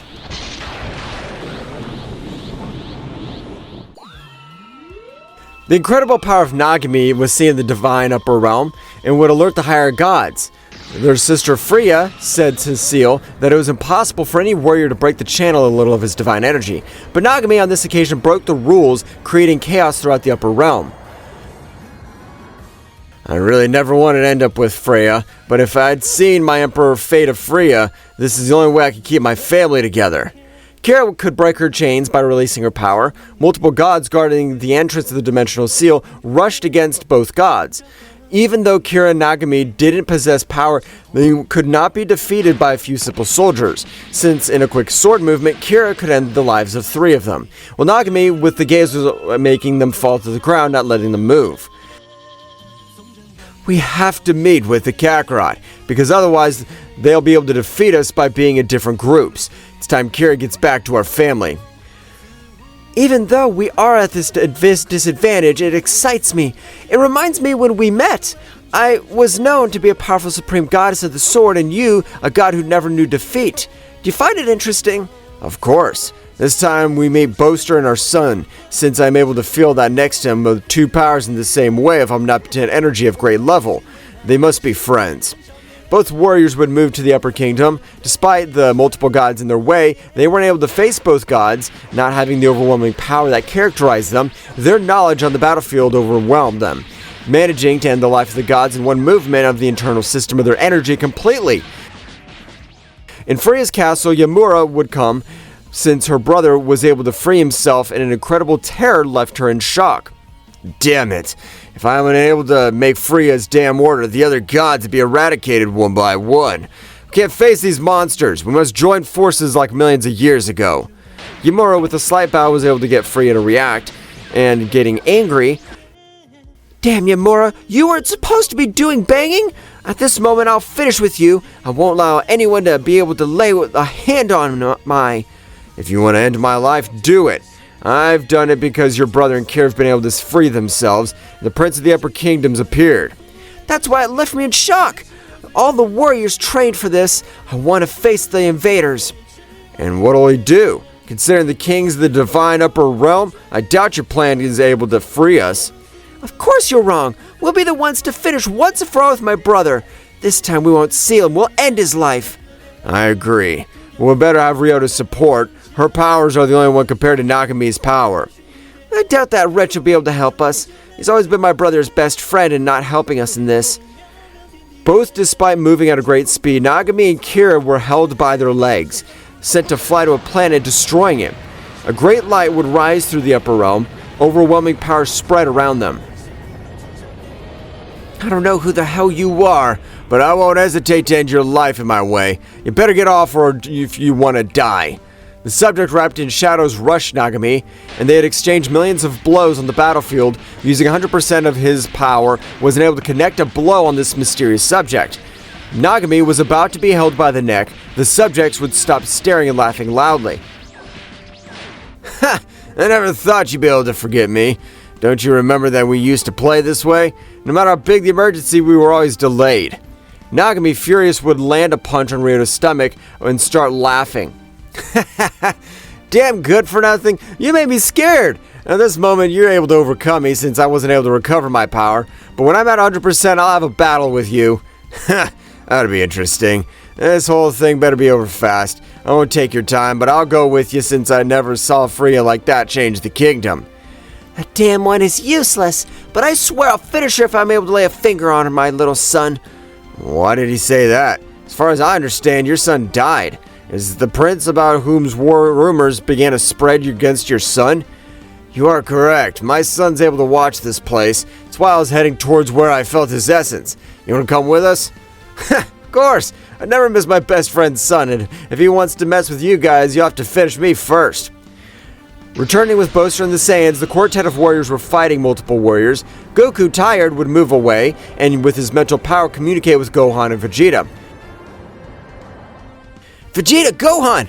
Entertain them for 15 seconds. I've had enough of them. I plan to perform this blow of the explosive Ozaru god. Of course, Father. You don't have to worry. Charge your attack. It's not complicated. These guys are insects. Goku would channel a large part of his power in his fist. After 15 seconds, this power of energy would concentrate, and he would throw an explosive blow of Ozaru. In the middle of all his enemies, he was able to generate an incredible explosion, leaving atoms of his enemies. Before Goku was able to leave the party, two extremely powerful subjects arrived. Freya, being able to observe Goku, would remember when her brother was a child. Freya, at high speed, channeling an unreal power, would try to end Goku's life with a single blow. Boaster, with a big blow, tried to send Goku flying, and would receive that incredible attack, expelling blood. Damn, Boaster. After millions of years, you were faithful to my brother's services, but that only made you able to die. You idiot. Goku, please survive and ask Nagami to forgive me. I wasn't able to fulfill his mission to see him again. I want you to possess the power required to survive. I trust you, Prince of the Upper Kingdom. When Goku saw Boaster sacrifice himself, an uncontrollable anger flowed through his body. Beginning to access a new transformation he hadn't seen, everything around him destroyed, a power similar to his brother, while his best was able to feel. This power was able to make the warriors around him fall to their knees. Like Kira, Nagami, and Ryota, which left them surprised since they were a considerable distance. The power it seemed to be released from the front of them, and this catastrophe that caused it in the upper kingdoms were of another overwhelming level. I won't let you get away with this! I'm gonna end your life now! Goku, with an incredible scream, accessed Super Saiyan Omnipotent God, and since Goku's energy ceased to be mortal, being a divine energy of the highest. It doesn't matter what power you possess, since we're 2 against 1, and the useless ones of your friends don't possess power like yours, you'll die. Don't say stupid things, you can't see our max power. Gohan, back up, we'll take care of this. Vegeta would close his fist, releasing the same amazing power, smaller than Goku's, but the divine essence was also high quality. The great explosion around them made Vegeta observe the same transformation of Goku. I'm ready to take down those insects. Same here. I'm able to heal Boaster's big wound. I know it's complicated, but if you want to entertain him for 2 minutes, please. That's crazy. His power is a little higher than mine and much more than being 2 against 1. I'll do it. You save Boaster. Vegeta would expel more power than his body could withstand, starting to entertain both warriors. Goku would use his spiritual and divine power to heal Boaster's wound, and at the beginning was close, with Boaster was beginning to regain consciousness. No, Goku, you shouldn't. This power is useful for you to face Freya, since her power is gigantic. Boaster, I won't let you die. I have to let you not die so I can save your life. Goku would continue to concentrate his power, while Boaster would recover. His part, Vegeta would be completely humiliated, without causing much power of his to lower, and being a numerical disadvantage, granted him some incredible blows, destroying his energy veins. It's time. I'm planning to end your life, because that way it'll be 1 less, and they won't join to be a problem. So die. Sorry, Kakarot, I couldn't grant you the 2 minutes you asked for. Before the huge attack collided with Vegeta, Ryota would disintegrate him effortlessly. Just as Kira and Nagami had arrived on the battlefield, Kira would pounce with Kakarot hugging him tightly. My son! I always knew you'd become more powerful. I apologize for not being powerful enough to protect you. No, Mom, the honor's mine. Thanks for your sacrifice to get this far. I'm not able to help Boaster heal completely. Goku would fall out of combat. Due to the excess energy, he would try to heal Boaster's wounds. Kira, releasing great spiritual power, healed Boaster's wound completely. Boaster, I've been able to heal you, but your power will take about 24 hours to recover. I thank you for taking care of my son. You have nothing to thank, my lady, as I do 1 in 1,000 more times. Freya, your greed has taken you far, and I want your first omnipotent God to put an end to your misdeeds. I don't care about you being my sister. I doubt you'd be able to do it, since I've always been your spoiled sister. You'd not be a good brother if your plan changed for me, anyone. Yamura, because of his blind spot, would try to end Nagami's life. His great visual power could stop only one of his hands. This is a matter of brothers, so you'll get out of this place. Nagami, with a small sphere of energy, was able to disintegrate it, leaving Freya surprised, because her brother never ended the lives of his enemies.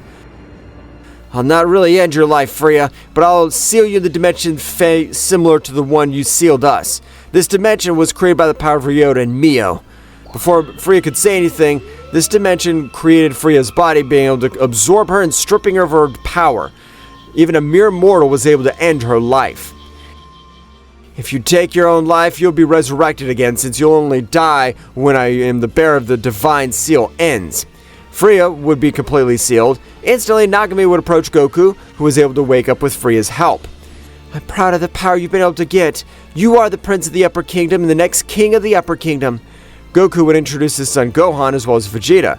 All the warriors of the Lower Kingdom, and being part of the Upper Kingdom, being praised by the other inhabitants of the divine Upper Kingdom. Millions of years have passed, but the family's been able to reunite. This is how the first omnipotent God Saiyan was able to unite the most powerful family of the entire divine Upper Kingdom.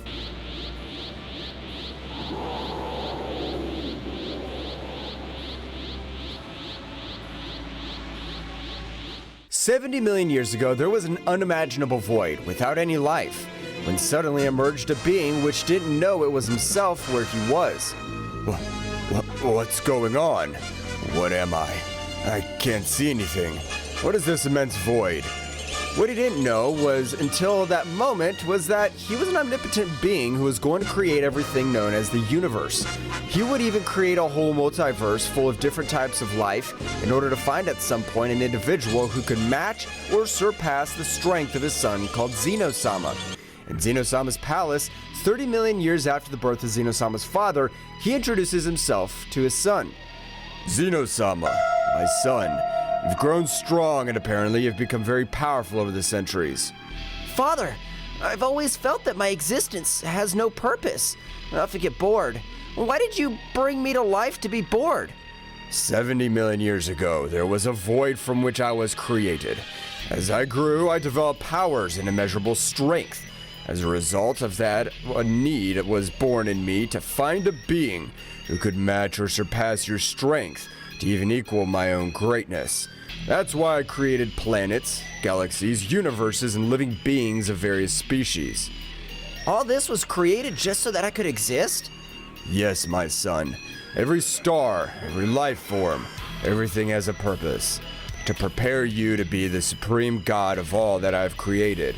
You're the main reason for all my creation. It's a heavy burden, Father. Why me? Because in you, I see the true potential to rule in this vast cosmos. You are the hope to maintain harmony among the creations that have sprung from my being. You are the missing piece in this cosmic chest. Father, all this that you tell me is an enormous responsibility. I don't know if I'm ready to be able to do it. What if I fail? There is no failure, son. Your very existence is success. Every moment in your life has molded you into the supreme being that you are. I trust you will fulfill your destiny. What about you, Father? What role do you play in all this? My role is to guide you from the shadows, to watch you fulfill your purpose. Finding balance in the universe is a task that requires your leadership. I'll be here, in the darkness, watching you carry out the mission I have given you. I understand, Father. Leave everything in my hands. Thus passed centuries, millennia, in which Zeno-sama was guided by his father to govern the immense multiverse he had created for him, but now convinced of the purpose he had in his life. In the present time, 30 million years after the conversation that Zeno-sama and his father had, in one of the universes created by Father Zeno, on a planet called Earth, Kakarot and Vegeta were training together with Whis and Beerus after having faced very powerful beings. While they were training, the Earth was illuminated by flashes of energy. As Kakarot and Vegeta embark on intense training, Whis and Beerus watch from a distance, assessing the Saiyans' every move as they prepare to rise in their skills. Hey, Vegeta! Remember when we first faced Frieza? That guy was incredibly strong. Yes, Kakarot. It was our first encounter with an enemy of another level. But we cannot forget the Cell Bug, that creature with cells from all of us. He put us in big trouble with his martial arts tournament. Luckily, your son became strong. Both Saiyans exchanged energy blasts. Each hit and dodge was an echo of their long history of battles. Ah, yes! The first time you showed the teleportation technique. That was amazing! Thanks to Gohan, we were able to defeat him. But then came Majin Buu. That battle was unforgettable. We had to merge to have a chance. The fusion was great, but we also learned about redemption and kindness at that time. Buu became good because of you. As they continue their training, the energy of both Saiyans light up the space. Whis and Beerus watch with interest. Yes, but don't forget about Beerus. That god of destruction who almost wiped out the Earth with a single sneeze. Although in the end, he turned out to be more of a joker than we thought. Yes, I remember when I tried to fight him in my Super Saiyan 3 form. I wasn't at his level, but at least I gave him a fight in my Super Saiyan God form, and that was possible thanks to all of you. That's right. And now we're here, training with Whis and Beerus. We cannot let our guard down, Kakarot. There'll always be bigger challenges. Exactly. Every fight makes us stronger. Let's keep training and bettering ourselves. Of course. We're always one step closer to being the strongest warriors in the universe. The training continues as Kakarot and Vegeta, under the tutelage of Whis and Beerus, strive to reach new levels of power in order to defend the Earth from new and more powerful enemies that may appear with the desire to destroy the planet that welcomed them. While Kakarot and Vegeta were training to overcome their limits, Whis and Beerus encouraged them to keep improving. Very good, Saiyans. Keep it up. Yes, they're very strong, but I don't know if that'll be enough to keep my interest. Suddenly, they feel a dark presence and the whole environment begins to become dark, and a dark, powerful presence fills the place. What's going on, Mr. Whis? Something's not right. I feel an extremely powerful and dark presence. That feeling sounds familiar. Who could it be? The darkness intensifies, and suddenly an opposing figure appears in front of them like a shadowy nebula. Inhabitants of the multiverse, have you missed me? Hello, dear inhabitants of the multiverse. I've come to observe progress of my creations. What? Who is this guy? I don't know, Kakarot, but his presence is overwhelming. No way. What? The figure lingers in a shadowy haze, with the speaker being the father of Zeno-sama, the omnipotent being who created the multiverse. This one appears in all multiverse, where all the warriors were training for future problems. This guy is the father of Zeno-sama, the creator of everything we know of universes beyond our imagination. I didn't think we'd ever see him. Sir, your arrival is unexpected. Forgive the insolence, but to what do we owe you presents?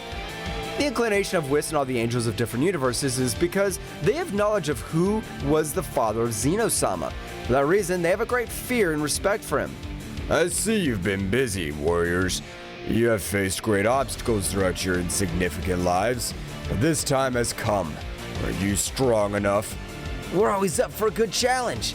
Shut up, Kakarot. Don't you feel how powerful he is? How can you say that? Haven't you noticed something missing in the multiverse? At that moment, Zeno-sama's father set out to tell them the reason for the ambiguous question. Moments before Zeno's father appeared before the whole multiverse, he was very angry because when he woke up from the dream of millions of years, he was surprised that many things had happened that went against the main reason why he created the whole universe. Because of this, he appears before his son Zeno-sama. In the center of the realm of everything, the overwhelming presence of Zeno-sama's father eclipses space. His voice booms like thunder as he directs his fury towards his son Zeno-sama. The latter, visibly nervous, tries to defend himself as the tension between the two intensifies. Zeno-sama, you failed in your duty as Supreme God. All the warriors of the multiverse have overstepped their bounds and now dare to call themselves gods. Gods? This is unacceptable! Father, I understand that this is all being misunderstood, but... There's no excuses, Zeno-sama. Your lack of authority has allowed inferior beings to rise above us. How dare you let them usurp the title of gods? I'm sorry, Father. I did not intend for things to come to this point. The anger in Father Zeno's voice increases. His tone becomes more defiant and contemptuous. Your intention? Your weakness has sullied the name of our divinity. The only god here is me, and no one else should dare to call himself that. No one! Father, I understand that I'm in your debt, but we can find another way to restore order. Father Zeno's response is an explosion of contempt and fury. You do not deserve the title of God at all. Your weakness has tainted my creation. Because of your incompetence, I must restore the balance, even if it means getting rid of you. What? Father, please don't do it! There's so much I can still learn and improve! I can fix all of this! Zeno-sama's imploration is lost in Father Zeno's cold determination. It is already too late, Zeno. Weakness must be eradicated from existence for true power to prevail. In an instant, Zeno-sama's father unleashes a blast of devastating energy that engulfs Zeno-sama and begins to tear him to shreds as he screams in pain. No, Father, please! Ah! Order has been restored.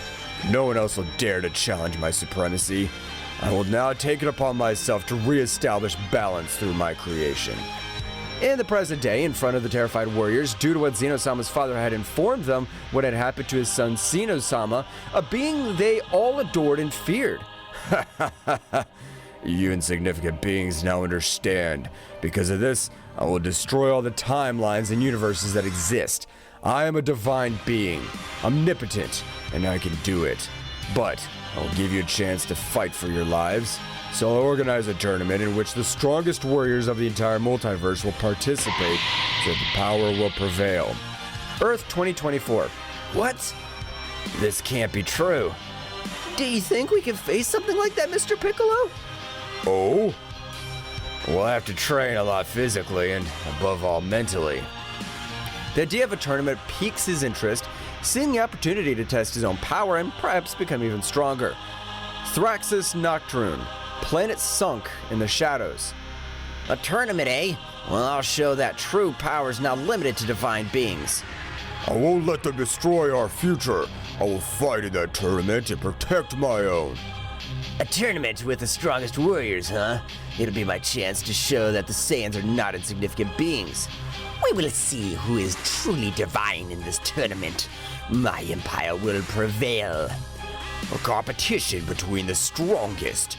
Interesting. I was showed that the Metacoolers are superior in all universes. Nigerian, a world with perpetually cloudy skies where storms of dark energy lash the surface. Father, this tournament will be the perfect occasion to show you that my power surpasses yours. Perfect. I'll show my true power and wreak havoc in every corner of the multiverse. Destruction in a tournament. What a magnificent combination. I will be the ultimate warrior and subdue all under my rule. Let's fight. This tournament will be my stage to demonstrate the power I've obtained. Dracoria, homeworld of the humanoid dragon warriors and the descendants. The threat of destruction is overwhelming. My fire may not be enough to face its dark omnipotence. A shadow that threatens to destroy everything. My ability to manipulate the darkness may not be enough. Even with my swordsmanship, facing an omnipotent divine being will be an unparalleled challenge. This divine being has the power to destroy everything I love. My fire will be my defense. A divine threat. My control over thunderstorms will be enough. This will be a challenge like never before. After seeing the various emotions and thoughts of the main participants of the tournament, Zeno-sama's father begins to explain the rules of this supposed tournament.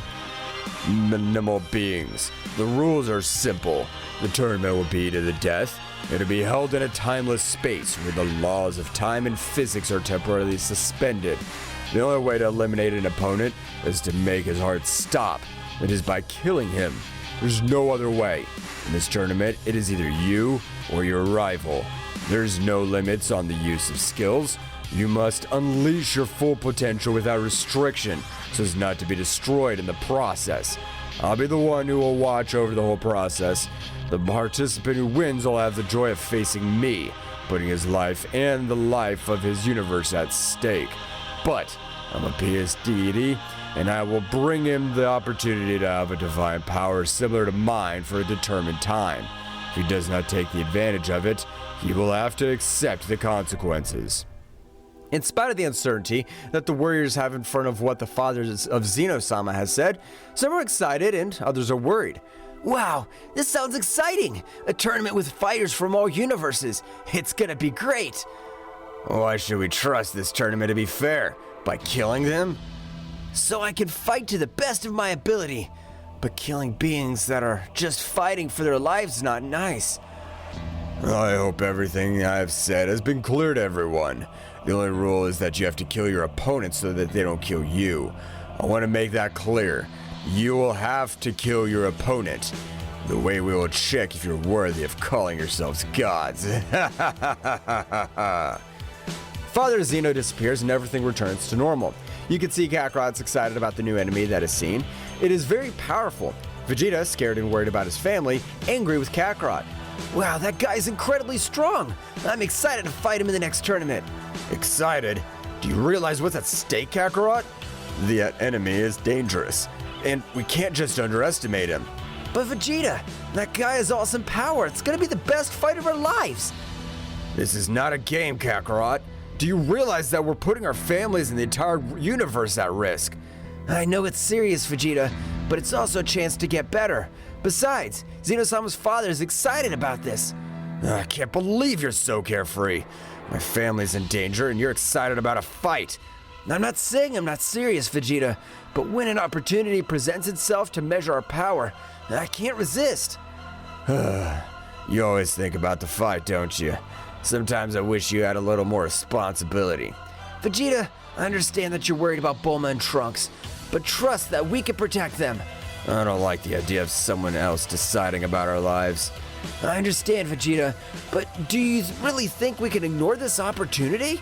I'm not going to lose my family over a fight, but I also know that I can't stop you from getting excited about the battle.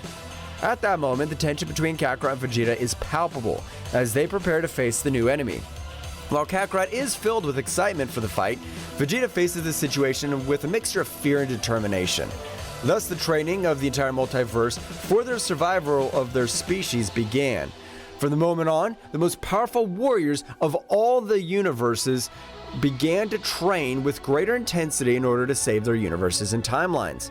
After having communicated with the entire multiverse from the realm of everything, the father of Zeno-sama would observe everything from a crystal screen, that the warriors were getting stronger and stronger. He sent his shadow warriors to slow down the process of them. But what is this feeling that stirs my supreme being? A mixture of fascination and disdain. It's inevitable that mortals yearn for more, that they aspire to surpass their boundaries. Yet some of these warriors are reaching levels I cannot allow. Their power threatens the balance I've established. It's enough that they're mere participants in my tournament. They must be contained. They must be eliminated before their ascensions endanger the stability of my creation. My shadow warriors, creatures of the shadow and executioners of my will travel throughout all the universes. They'll be my instruments to stop these reckless advances. I will not allow the power of these warriors to grow beyond the limits set by my divinity. Father Zeno, we're here to receive your orders. Shadow creatures, my loyal enforcers, the time has come.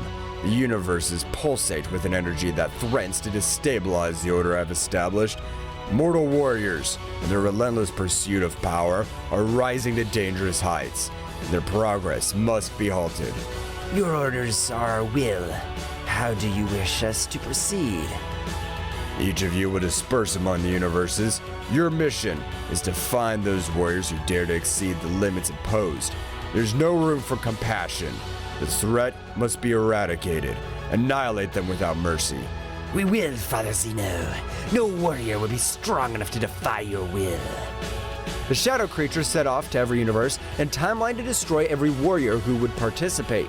Along the way, they encountered weak warriors who they destroyed with these strong and very powerful ones.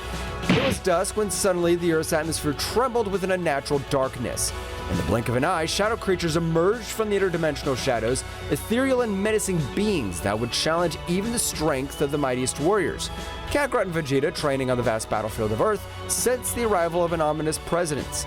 Shadow creatures, their ethereal forms and eyes burning with the intensity of darkness, materialized before them. What are you? We are servants of Father Zeno. Your progress has been noted and must be halted. The will of Father Zeno is the supreme law.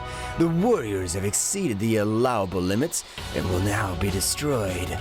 The shadow creatures moved with an agility that defied logic, leaving behind them trails of darkness. Kakarot and Vegeta prepared for the confrontation, their energies flashing in response to the threatening presence. Well, it looks like we have new opponents. This should be interesting. No matter who sends them, we'll not allow them to stop our progress. The shadow creatures, speechless, rushed towards Kakarot and Vegeta with flashing speed. The battle ahead would not only be a test of strength, but a struggle between light and darkness, between the determination of the warriors and the will of the father of Zeno-sama. The battle rages and the environment, plants, stones, and sky are witness to the incredible demonstration of power. Kakarot and Vegeta, deploying a great amount of ki, are in the center ready to face the two mysterious shadow warriors that attack them. Shadow Creature 1 moves at breakneck speed, leaving only flashes of darkness in its wake. Its form is ethereal, almost impossible to follow with the eye. It attacks with incredible precision, throwing punches and kicks that defy the perception of time. Shadow Creature 2 stands out for its devastating power. Its every strike sends out waves of dark energy that distort the surrounding space. Its presence emanates an ominous aura that shakes even the particles of space. The fight begins with Kakarot and Vegeta charging forward, but the shadow creatures respond with astonishing agility, dodging every blow and counterattacking with almost invisible movements. Faced with the speed of the Shadow Warriors, Kakarot and Vegeta are forced to raise their power to Super Saiyan level. Vegeta, these guys are incredibly fast. I can't even keep up with their moves. Looks like our usual speed isn't enough. We'll have to raise our power to the maximum. Both Saiyans concentrate, their golden auras bursting as they transform into Super Saiyan. Their golden hair lights up the space as they launch into a fierce offensive. But the Shadow Warriors remain equally agile, gracefully dodging the attacks. The intensity of the power illuminates the space. Now, Vegeta, let's go all out. Let's go, Kakarot. The Saiyans rush towards these Shadow Warriors with a fierce offensive. However, the shadow creatures dodge their attacks with surprising grace, moving through the energy blast with ease. Is that the best you can do, Saiyans? Their speed is admirable, but they're still not up to par. Damn it! It can't go on like this, Kakarot. We need something else. You're right, Vegeta. Let's take this to the next level. Faced with persistent speed of the Shadow Warriors, Kakarot and Vegeta rise their power even higher, transforming into Super Saiyan Blue. Their blue auras flash with intensity and the pressure of their power shakes the surrounding space. However, the Shadow Warriors are not daunted. The battle reaches its peak as the four warriors are engulfed in a frenzy of energy. Kakarot launches his attack called Kamehameha, and Vegeta launches his final flash attack, but the Shadow Warriors respond with counterattacks that defy the laws of physics. Then the clash of these powerful attacks causes an immense explosion. At the precise moment that both Saiyan warriors, the shadow creatures, collided their attacks, the explosion resulting from the collision of the attacks left a crater on the battlefield, while a dense smoke obscured the view. Amidst the haze, Goku with a serious but confident expression, and Vegeta, also with a confident expression of having destroyed the shadow creatures with his attacks, stood on guard, ready to face whatever emerged from this smoke. Suddenly, as soon as the smoke dissipated from the battlefield, the shadowy creatures emerged unharmed, floating in the air with an even more intense presence. Their forms twisted, revealing an even darker and more powerful transformation.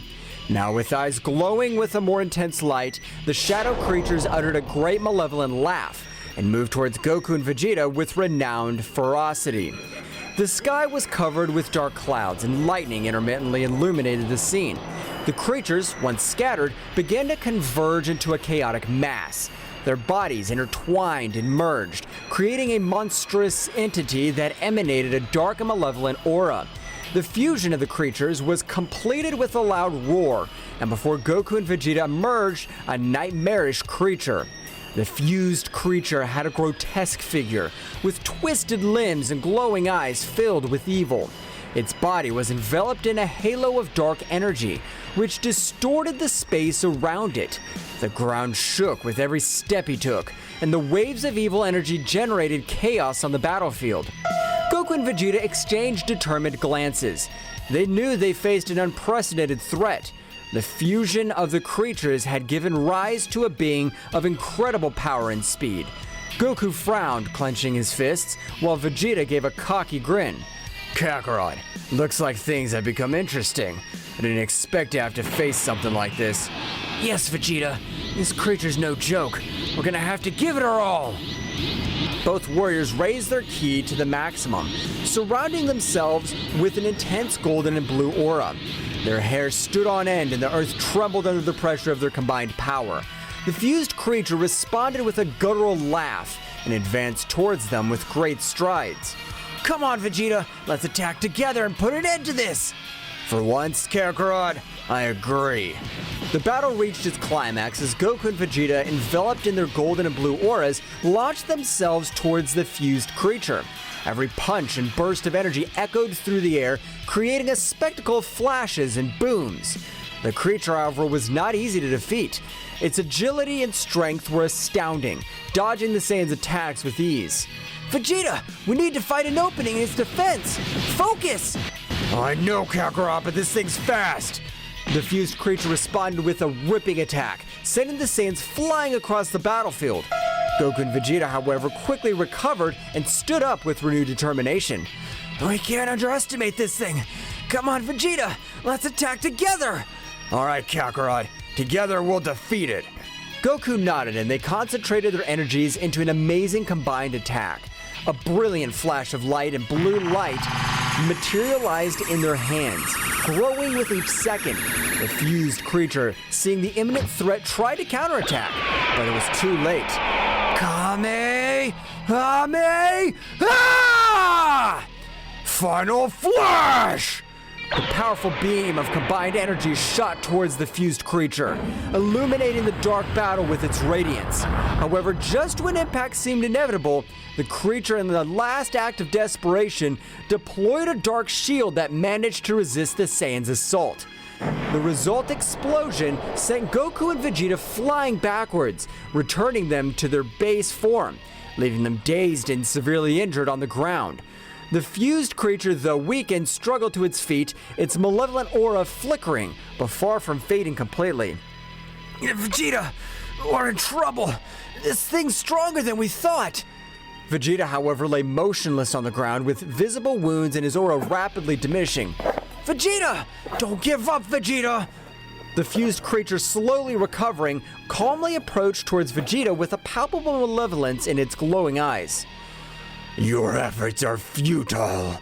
I'm the amalgam of darkness itself. This is the end of you, Saiyan Prince. Goku, full of rage and despair, stood up and threw himself towards the creature with what was left of his strength. However, the creature, with a simple wave of its hand, unleashed a wave of dark energy that enveloped Kakarot and threw him violently to the ground. Vegeta, we need a plan. The fused creature approached Vegeta, lifting him off the ground with one hand. The Saiyan Prince, barely conscious, opened his eyes to meet the cold, merciless gaze of his energy. Kakarot, do whatever it takes. The fused creature, with a contemptuous gesture, threw Vegeta back to the ground, leaving him on the verge of death. The battle, which had begun with hope, now became bleaker than ever. With his partner down and his own strength waning, Kakarot faced a strength that seemed insurmountable. Goku, sensing the desperation of the situation, recalled the hermit seeds he carried with him. The moment the fused creature came speeding towards him, Goku managed to dodge that blow swiftly, approached Vegeta and handed him one of the valuable seeds. Vegeta, eat this! It'll give you the energy to keep fighting! At the same time, Goku also consumed one of the seeds. Vegeta, barely conscious, accepted the seed and consumed it urgently. The hermit seed acted quickly, healing Vegeta's wounds and restoring his life energy. Flashes of golden light surrounded the Saiyan Prince as he stood up, his eyes regaining determination. Kakarot, don't underestimate me. I can keep fighting. Fine, Vegeta, but we need something else to defeat this creature. Do you remember the fusion technique? Vegeta frowned but nodded in understanding. Both Saiyans positioned themselves in front of the fused creature, focusing their energies. Vegeta, let's do it! Let's merge! I don't think it'll come to this, Kakarot, but I have no choice. Both warriors stood side by side, raising their hands into the front and began to concentrate their energies. The atmosphere was filled with a brilliant glow as the two Saiyans merged into a single entity. The resulting figure was a perfect combination of Goku and Vegeta, with a powerful golden aura enveloping their fused bodies. This fusion creature showed signs of unease as it witnessed the transformation. The new Saiyan entity turned to it with a determined look. The fusion between Goku and Vegeta, known as Gogeta, and his Super Saiyan form was now evident. Gogeta, with the combined voice of Goku and Vegeta, said, "Prepare for defeat. We're the fusion of the Saiyans, and there's nothing we cannot overcome." With a unified shout, the Saiyan fusion lunged towards the fused creature with incredible speed and power. The battle between the Saiyan fusion and the fused creature erupted into a frenzy of power and skill. Every move, every blow, every burst of energy shook the battlefield. The earth trembled under the intensity of the confrontation, and the sky lit up with the sparks of energy released during the fight. Gogeta, with the combination of Goku's cunning and Vegeta's determination, proved to be an unstoppable force. However, the fused creature did not yield easily, showing a resilience that defied expectations. Both contenders were at a stalemate, each pushing their limits to the max. Goku and Vegeta, in their fused form, began to feel the need to unleash more power to overcome their more formidable foe. In a moment of perfect synchronization, both Saiyans raised their ki to the limit, and the atmosphere itself began to be distorted with the built-up pressure. It's time to take this to the next level! In a dazzling flash, the Saiyan fusion underwent an astonishing metamorphosis. His once golden hair now turned sapphire blue, and his aura took on a heavenly hue. The transformation to Super Saiyan Blue had taken place. The fused creature recoiled momentarily as it witnessed the new form. Shocked by the magnitude of the power unleashed, however, the Saiyan fusion showed no mercy and lunged towards with dizzying speed. Prepare for true Saiyan strength! The attacks and counterattacks reached a speed that defied perception. The fused creature, despite its previous endurance, was outmatched by the speed and aggressiveness of the Saiyan fusion in its Super Saiyan Blue form. The battle had not yet come to an end. In a final attempt to resist, the fused creature unleashed its own dark power, enveloping the Saiyan fusion in a spiral of chaotic energy. Gogeta, in response, concentrated his energy to the maximum in an act of rage. Let's go farther! The energy surrounding the Saiyan fusion intensified and exploded in a dazzling burst. The bright blue aura became more intense, and the power of the Saiyan fusion increased to unimaginable levels. The sky lit up with glows and waves of energy as the fused creature faced Gogeta's unstoppable strength. However, in an unexpected twist, the creature began to build up a dark and sinister energy, revealing a hidden power. Your resistance is impressive, Saiyans, but you have not seen my true potential. The fused creature transformed, its fusion distorting further. A black aura filled with malevolence surrounded its body as its eyes glowed with terrifying intensity. What the hell is it doing? The fused creature, now imbued with a new dark power, lunged at Gogeta with surprising speed. Despite Gogeta's formidable strength in his Super Saiyan Blue form, the fused creature seemed to be able to anticipate even more.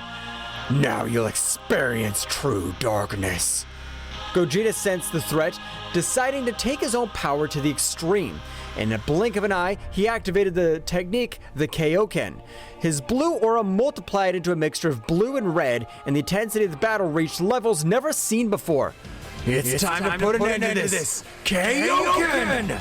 Gogeta's speed and strength multiplied exponentially, and the fused creature was momentarily caught off guard. However, the creature counterattacked with a blast of dark energy that enveloped Gogeta, but he struggled to resist. Gogeta, in his Kaioken state, felt the need to raise his power even higher. Thus his ki increased, causing the earth to tremble from such immense power, destroying mountains and lifting rocks into the skies. At that precise moment, he disappeared from the sight of the fused creature, appearing from behind and creating a glowing bluish sphere of energy that materialized between his hands. Final Kamehameha! The energy sphere impacted against the fused creature with unparalleled force. The resulting explosion lit up the sky, dispersed the creature's dark energy. However, when the light faded, the fused creature emerged once again, albeit visibly weakened. Do not underestimate my power, Saiyans. I have attained a form beyond your comprehension. Gogeta, sensing the gravity of the situation, prepared for the next confrontation. The battle, far from over, was entering even more dangerous terrain, with the fate of the universe hanging in the balance in this fierce struggle between light and darkness. The battlefield was plunged into utter chaos, with destructive shockwaves reverberating throughout space. Gogeta, with his combined aura of Super Saiyan Blue and Kaioken, was moving at speeds that defied perception. The fused creature, despite his new enhanced form, was momentarily outmatched by the Saiyan warrior's speed. Darkness cannot defeat light. It's time to seal your fate. Though weakened, the fused creature did not give up. With impressive speed, it lunged towards Gogeta, unleashing a series of dark attacks that even defied the Kaioken's speed. Your light is but a fleeting glimmer. In the eternity of darkness, you will suffer. Gogeta, with sharp reflexes at precise moments, will dodge the fused creature's attacks. the battle reached an even greater frenzy, with a clash of fists and kicks creating waves of energy that swept the surrounding landscape. The once dark and stormy sky were illuminated by the flashes on the contest. In the beginning of the moment of opportunity, Gogeta channeled the Kaioken to an even higher level. His aura became more intense, mixing blue with red in a dazzling display. Seeing the new burst of power, the fused creature recoiled momentarily, a moment Gogeta took advantage of to gather energy. This is the limit of your darkness. Prepare for the end. Gogeta, with unmatched speed, appeared in front of the fused creature, concentrating his energy to a single point. A glowing sphere of energy formed between his hands, but this time, the sphere was not blue, it was a mixture of colors. A fusion of the power of Super Saiyan Blue and Kaioken. Kaioken 20 times! Final Kamehameha! The now larger, more powerful energy sphere hurled with impressive speed towards the fused creature. The resulting explosion illuminated the entire horizon, causing the mountains and valleys to be enveloped in a dazzling glow. When the light faded, the fused creature lay defeated on the ground. Its dark aura completely dissipated. Gogeta, with his Super Saiyan Blue form and Kaioken still activated, watched cautiously. The intense battle had come to an end, but the price of the confrontation was reflected in the devastated Earth and the wear and tear visible on the Saiyan warrior. I hope that was enough. This universe can't take any more of this destruction. With a flash, Gogeta deactivated the Kaioken and returned to his base form. As silence descended over the battlefield, the lingering question was whether the threat had truly been eliminated or if there was still challenges to be faced in the vast cosmos. Goku and Vegeta, feeling that the threat had been neutralized for the moment, separated from the Saiyan fusion. The intensity of the battle had left both Saiyans exhausted, but their attention was diverted to a disturbing reality. In the corner of their vision, they watched as a small dark creature made its way towards where Gohan and Broly were standing. Vegeta, something's happening! We must get there fast! Those two are in trouble if that thing gets to them. Let's go, Goku! Both Saiyans, despite their exhaustion, dashed towards Gohan and Broly's location with as much speed as possible. As they approached, they could see the dark creature getting closer and closer to the two warriors. Gohan, who was training with Broly in an attempt to increase his skills, noticed Goku and Vegeta's arrival urgently. Dad! Vegeta! Something's coming! Broly, with his piercing gaze, had also sensed the approaching threat. Evil creature, we will fight! The small dark creature, noticing the presence of the Saiyans, stopped advancing and displayed a malevolent laugh. Ha ha ha! Your victory was short-lived. This is only the first of many surprises. Before they could react, the dark creature split into multiple smaller shadows, surrounding Gohan and Broly with astonishing speed. Watch out, Broly! They're fast and dangerous! We will fight. We won't let them defeat us. Goku and Vegeta, arriving just in time, joined the battle. The battle became a chaotic dance of blows and explosions as the Saiyans fought the dark shadows that multiplied endlessly. Let's finish this quickly. Gohan, Broly, stay strong. Got it, Vegeta! Broly, unleashing his titanic power, emitted a wave of energy that temporarily dispersed the dark shadows. However, the dark creature, in a final act of desperation, merged back into a larger, more powerful form. My shadows cannot be so easily defeated. The real battle has just begun. The shadow creature, now strengthened and more menacing than ever, faced the four Saiyan warriors with palpable malevolence. Gohan, Broly, Goku, and Vegeta moved into battle stance, facing the shadow creature with determination. Come on, guys! Let's work together and put an end to this menace once and for all! Broly growled in agreement, his power emanating from him with an imposing force. Goku and Vegeta, despite their earlier exhaustion, raised their energies ready for the battle ahead. The shadow creature, with a sinister laugh, lunged towards them with surprising speed. The Saiyans responded with a coordinated assault, launching energy blasts and performing combo attacks. However, the shadow creature was agile and dodged their attacks with ease. We can't let this thing get away. Concentrate on attacking together. You're right, Vegeta. If we fight them as a team, we can overcome anything.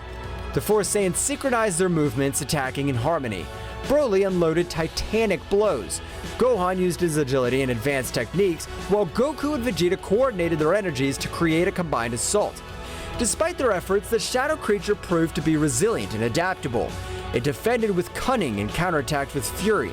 In a moment of tension, the shadow creature unleashed a dark glow that enveloped its form, transforming to an even more powerful and monstrous version. It's getting stronger again! It doesn't matter. I'll destroy it! The battle intensified as the shadow creature, in its enhanced form, launched waves of dark energy and unleashed more devastating attacks. The Saiyans, however, did not back down. Despite the gravity of the situation, their determination burned stronger than ever. There's no limit to our strength when we fight together! Come on, guys, we can't lose! This thing doesn't know who it's messing with. Get ready for what's coming! Gohan, Broly, Goku, and Vegeta channeled their energies to the maximum, shaking the earth under the intensity of their combined power. In a unified act, the four Saiyans raised their ki to the limit and lunged towards the shadow creature with indomitable resolve. The shadow creature, now in its strengthened form, unleashed a dark energy that enveloped Broly, possessing the mighty Saiyan with a malevolent influence. Broly, his eyes now awash with shadows, stood before the other Saiyans with a menacing presence. Broly, I won't let you be used as a puppet. We must save him. We won't let this thing manipulate Broly. Come on, guys, let's protect ourselves and save our friend. This is getting more complicated than I thought. But no matter, we won't let the darkness win. The battle began with the shadow creature using Broly's immense power against them. The controlled Saiyans' attacks were fierce, with waves of energy and bursts of ki that challenged even the most experienced warriors. The Saiyans dodged and counterattacked, but the shadow creature took advantage of Broly's brute strength to counter his moves. We must weaken it enough to free Broly! Dad, Vegeta, let's follow the plan and attack in unison! The three Saiyans coordinated, launching a series of swift and powerful attacks.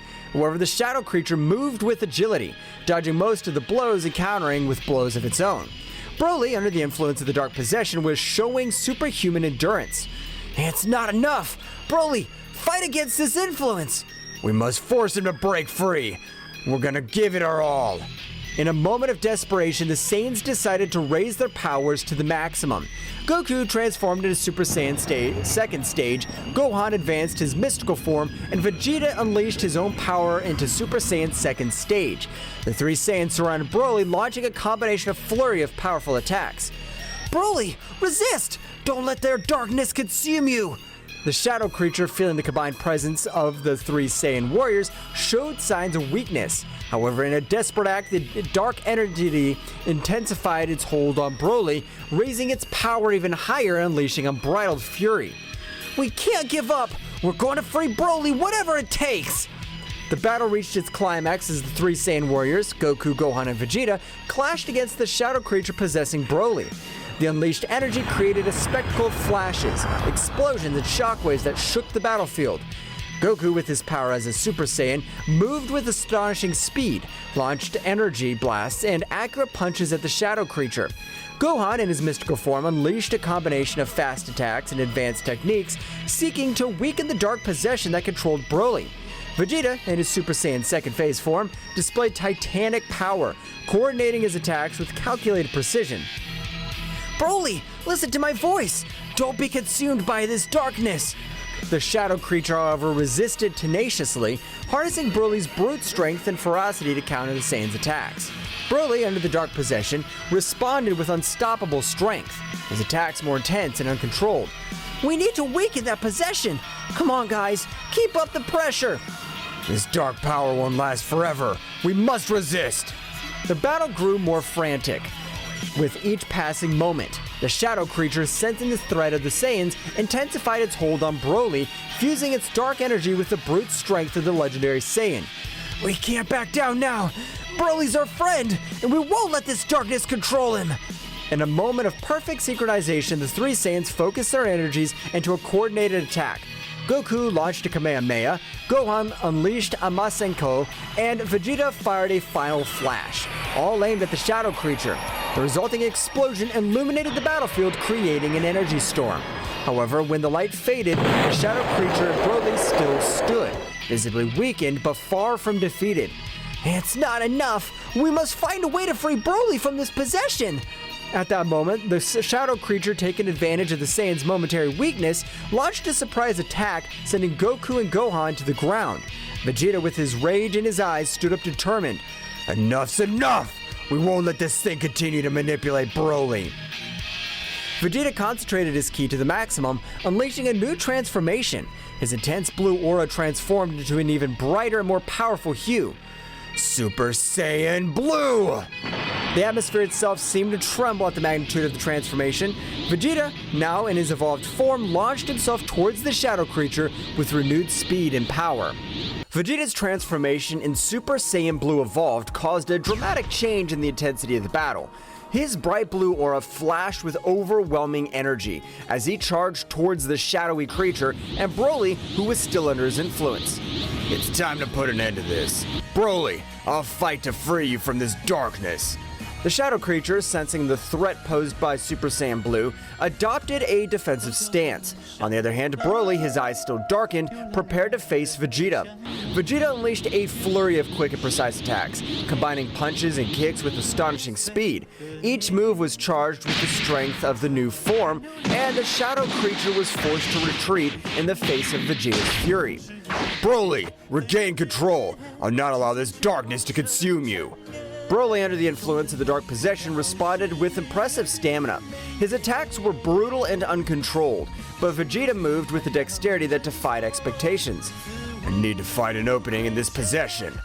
In an act of bravery, Vegeta launched himself directly towards Broly. Their fists collided forcefully, and Vegeta, using all his skill, made precise strikes that temporarily weakened the dark influence. Broly, fight this! You're stronger than this darkness! The shadowy creature, seeing Vegeta's resistance, increased his energy and fused even more with Broly. Now the dark influence was more entrenched than ever, and Broly unleashed an explosion of wild power. You can't stop me, Saiyan Prince! Vegeta, not backing down, continued to engage Broly. The battle reached new heights as both warriors unleashed their most powerful attacks.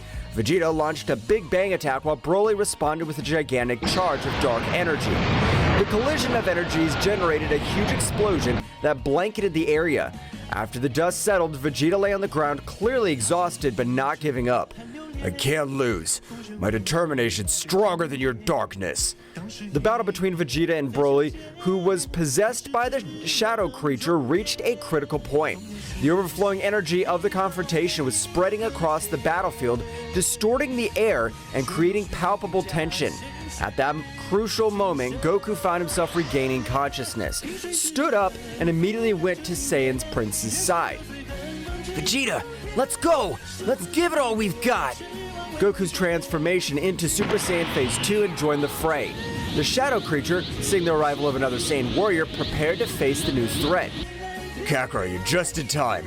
This thing has gotten stronger with Broly. We'll face it together! Broly, we won't let this darkness control you! The three Saiyans stood in formation, ready to deal with the shadow creature fused with Broly. The intensity of the conflict increased even more with flashes of energy and clashes of fists echoing throughout the battlefield. Come on, Kakarot, let's attack in unison and free Broly. I got it, Vegeta! Together, we'll free him! The Saiyans coordinated their attacks, launching a combined blast towards the shadow creature. Despite their efforts, Broly's dark possession was still resisting, fueled by the brute strength of the legendary Saiyan. Broly, under the influence of the shadow creature, unleashed an uncontrolled fury. His attacks were unpredictable and devastating, putting the Saiyans on the defensive. Goku, Vegeta, and the shadow creature continued to exchange energy blasts and powerful blows. Vegeta, we must break that possession! We can't let Broly fall into darkness! Roger that, Kakarot. Let's keep attacking together. Amidst the chaos of the battlefield, the fiery aura of the Saiyans lit up the sky, a visual manifestation of their mammoth power. Goku and Vegeta, feeling the weight of the battle, decided to take it a step further. They joined their energies in a symphony of power, a final bid to tear apart the shadows enveloping the evil presence. The shadow creature on the brink of the abyss responded with desperation. It raised its own power and the darkness churned with intensity as it struggled to resist the combined onslaught of the Saiyans. The clash of energies created a cataclysm of flashes and booms, shaking the battlefield to its core. At that critical moment, the energy explosion was unleashed with dazzling magnificence. The earth shook, and the shockwaves swept across the landscape, leaving behind a trail of destruction. Goku, Vegeta, and Broly, enveloped in the blanket of the explosion, were momentarily eclipsed by the blinding light and dancing shadow. When the shimmering luminosity faded, the Saiyans found themselves faced with a new scenario. On the ground lay Broly, his figure shrouded in a residual haze of the contest. The dark aura that had consumed him had finally dissipated. Stillness reigned on the battlefield. As the warriors approached with worried looks, the formidable warrior who now resisted, his power darkened, finally silenced. We did it, Vegeta! Broly's free! Yes, but this shadow creature's still a problem. We can't let our guard down. Vegeta nodded grimly as they watched Broly, who lay on the ground, slowly recovering from the intense battle. However, at that moment of apparent calm, the shadow creature, cunning and unnoticed, had left Broly's possession to seek a new host. The dark entity swiftly swept into the shadows, unnoticed by the Saiyans, who still assessing their companion's condition. Silently, the shadow creature crept towards Gohan, who had been watching the battle from a distance. Gohan, oblivious to the threat looming over him, felt a shiver run down his spine just as the shadow creature enveloped him with its dark presence. A momentary flash of its eyes indicated that something was terribly wrong. At that instant, Gohan, with a sudden alteration in his expression, went on guard without warning. His gaze, now posed by the shadow creature, glowed with a malevolence that contrasted with his gentle nature. Goku, noticing the sudden tension, turned towards Gohan, but before he could react, Gohan, under the influence of the shadow creature, moved with supernatural speed. The confrontation with Broly had left the Saiyans exhausted, and the shadow creature, seizing the opportunity, vanished into the darkness along with Gohan. Vegeta, realizing the situation, gritted his teeth in fury. The threat persisted, and now Gohan, a valuable ally, was in the hands of the shadows. Goku and Vegeta, despite their exhaustion, prepared for a new confrontation, aware that the battle had not yet come to an end. The tension in the air was palpable, as Goku and Vegeta, still worried about Broly, with determination, turned towards the place where the dark entity had vanished. Damn it, where'd that thing go? I don't know, Vegeta, but we must find it before it hurts Gohan! The two Saiyans, quick as the wind, rushed towards where Gohan had been standing, their senses alert. The shadow creature, now inside Gohan, emerged from the shadows with a sinister laugh. Ha ha ha ha! Looks like they're not as cunning as they thought. Now I have a new toy for my plans. Get out of Gohan, you damn creature! I'll not allow you to possess my son! Ha! You think you could stop me? My power possesses even more of your combined forces. Do not underestimate the Saiyans. We have overcome greater challenges than you. Leave Gohan and face your fate, creature. You'll not be victorious. The shadow creature, now in control of Gohan, smiled malevolently before responding. We'll see how long you can resist. Gohan is now an instrument of my will. The shadow creature possessing Gohan unleashed a burst of dark energy that distorted the surrounding space. Goku and Vegeta suddenly found themselves during a chaotic confrontation, with Gohan now transformed into an instrument of the malevolent entity. The waves of energy radiating from Gohan's possessed figure created an ominous aura that filled the battlefield, defying the Saiyans' endurance and determination. The Saiyans, in their Super Saiyan Blue form, prepared for the impending clash. The shadow creature, using Gohan's body, moved with supernatural agility, dodging the Saiyans' first attacks with grace and malice. Gohan, his eyes now filled with darkness, lunged at Goku with astonishing speed. Goku blocked Gohan's first few blows with difficulty, feeling the enhanced strength and speed of his new controlled son. The fight was intense, each move charged with power and ferocity. Meanwhile, Vegeta positioned himself strategically, assessing the situation, looking for an opening to attack. The shadow creature, through Gohan, unleashed a flurry of attack, which devastating blows that kept Goku on the defensive. However, Goku's ability to adapt quickly to the battle allowed him to counter the attacks and counterattack with his own overwhelming power. Vegeta, sensing an opportunity, lunged at the shadow creature from an unexpected angle. However, the dark entity had sharp reflexes and deflected Vegeta's attack with ease, throwing Gohan against Goku as a distraction. The shadow creature's strategy paid off, as it took advantage of the distraction to hit Vegeta with a beam of dark energy. Vegeta, although he resisted the impact, was momentarily weakened. The entity, now with a malevolent smile, turned to him. Damn it! This isn't over, shadow creature. Goku, reacting quickly, stepped between the shadow creature and Vegeta. Vegeta, hold on! We can't let this thing divide us. The shadow creature, enjoying the chaos at its zone, released a dark aura that enveloped both Saiyans. The dark energy sought to confuse and weaken their senses, however the Saiyans' instinctive connection to Ki enabled them to resist the dark influence. The battle raged in a frenzy of clashing colors and energies. Gohan, controlled by the shadow creature, moved with a mixture of speed and agility that defied the laws of physics. Goku and Vegeta, each focusing on their own battlefront, were trying to coordinate their attacks to free Gohan from the dark possession. Gohan, fight this darkness! You're stronger than this! Gohan, though showing flashes of resistance, was caught in an internal struggle between his will and the shadow creature's control. The battle grew more challenging. With each passing second, the shadow creature reveled in its ability to manipulate and corrupt one of Earth's mightiest warriors. Vegeta, recovering from the earlier onslaught, threw himself back into the fray. The shadow creature, however, anticipated his attack and gracefully dodged Vegeta's attempts to strike it. The dark entity counterattacked with a series of precise blows that forced Vegeta to retreat. You damn shadow, don't underestimate the Prince of the Saiyans. Goku, seeing his partner's difficulty, raised his power to the maximum. Dazzling energy emanated from his Super Saiyan Blue form as he prepared for a concentrated attack. The shadow creature, noticing the glowing threat, diverted its attention to Goku. Vegeta, keep up the pressure! I'm gonna concentrate my energy to free Gohan! Vegeta nodded and increased his offensive, distracting the shadow creature as Goku concentrated his power. The fight reached a new level of intensity, with each move echoing across the vast battlefield. The energy collided, creating shockwaves that distorted reality itself. Goku, eyes glowing with determination, unleashed his most powerful attack. A sphere of glowing blue energy formed in his outstretched hands. Charged with the combined strength of the Saiyans, the spear grew in size and the power as Goku had held it in place. It's time to free Gohan! The shadow creature, realizing the threat, moved quickly to stop Goku's attack. Vegeta, taking advantage of the distraction, lunged with renewed fury, looking for an opening to attack. The battle reached its climax when Goku released the energy sphere, ascending it directly towards the shadow creature.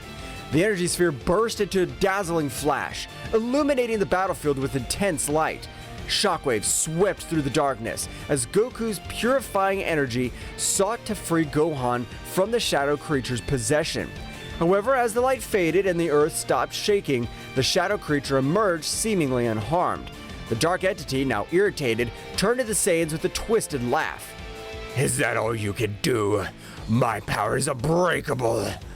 Goku and Vegeta, despite their exhaustion, prepared for the next assault.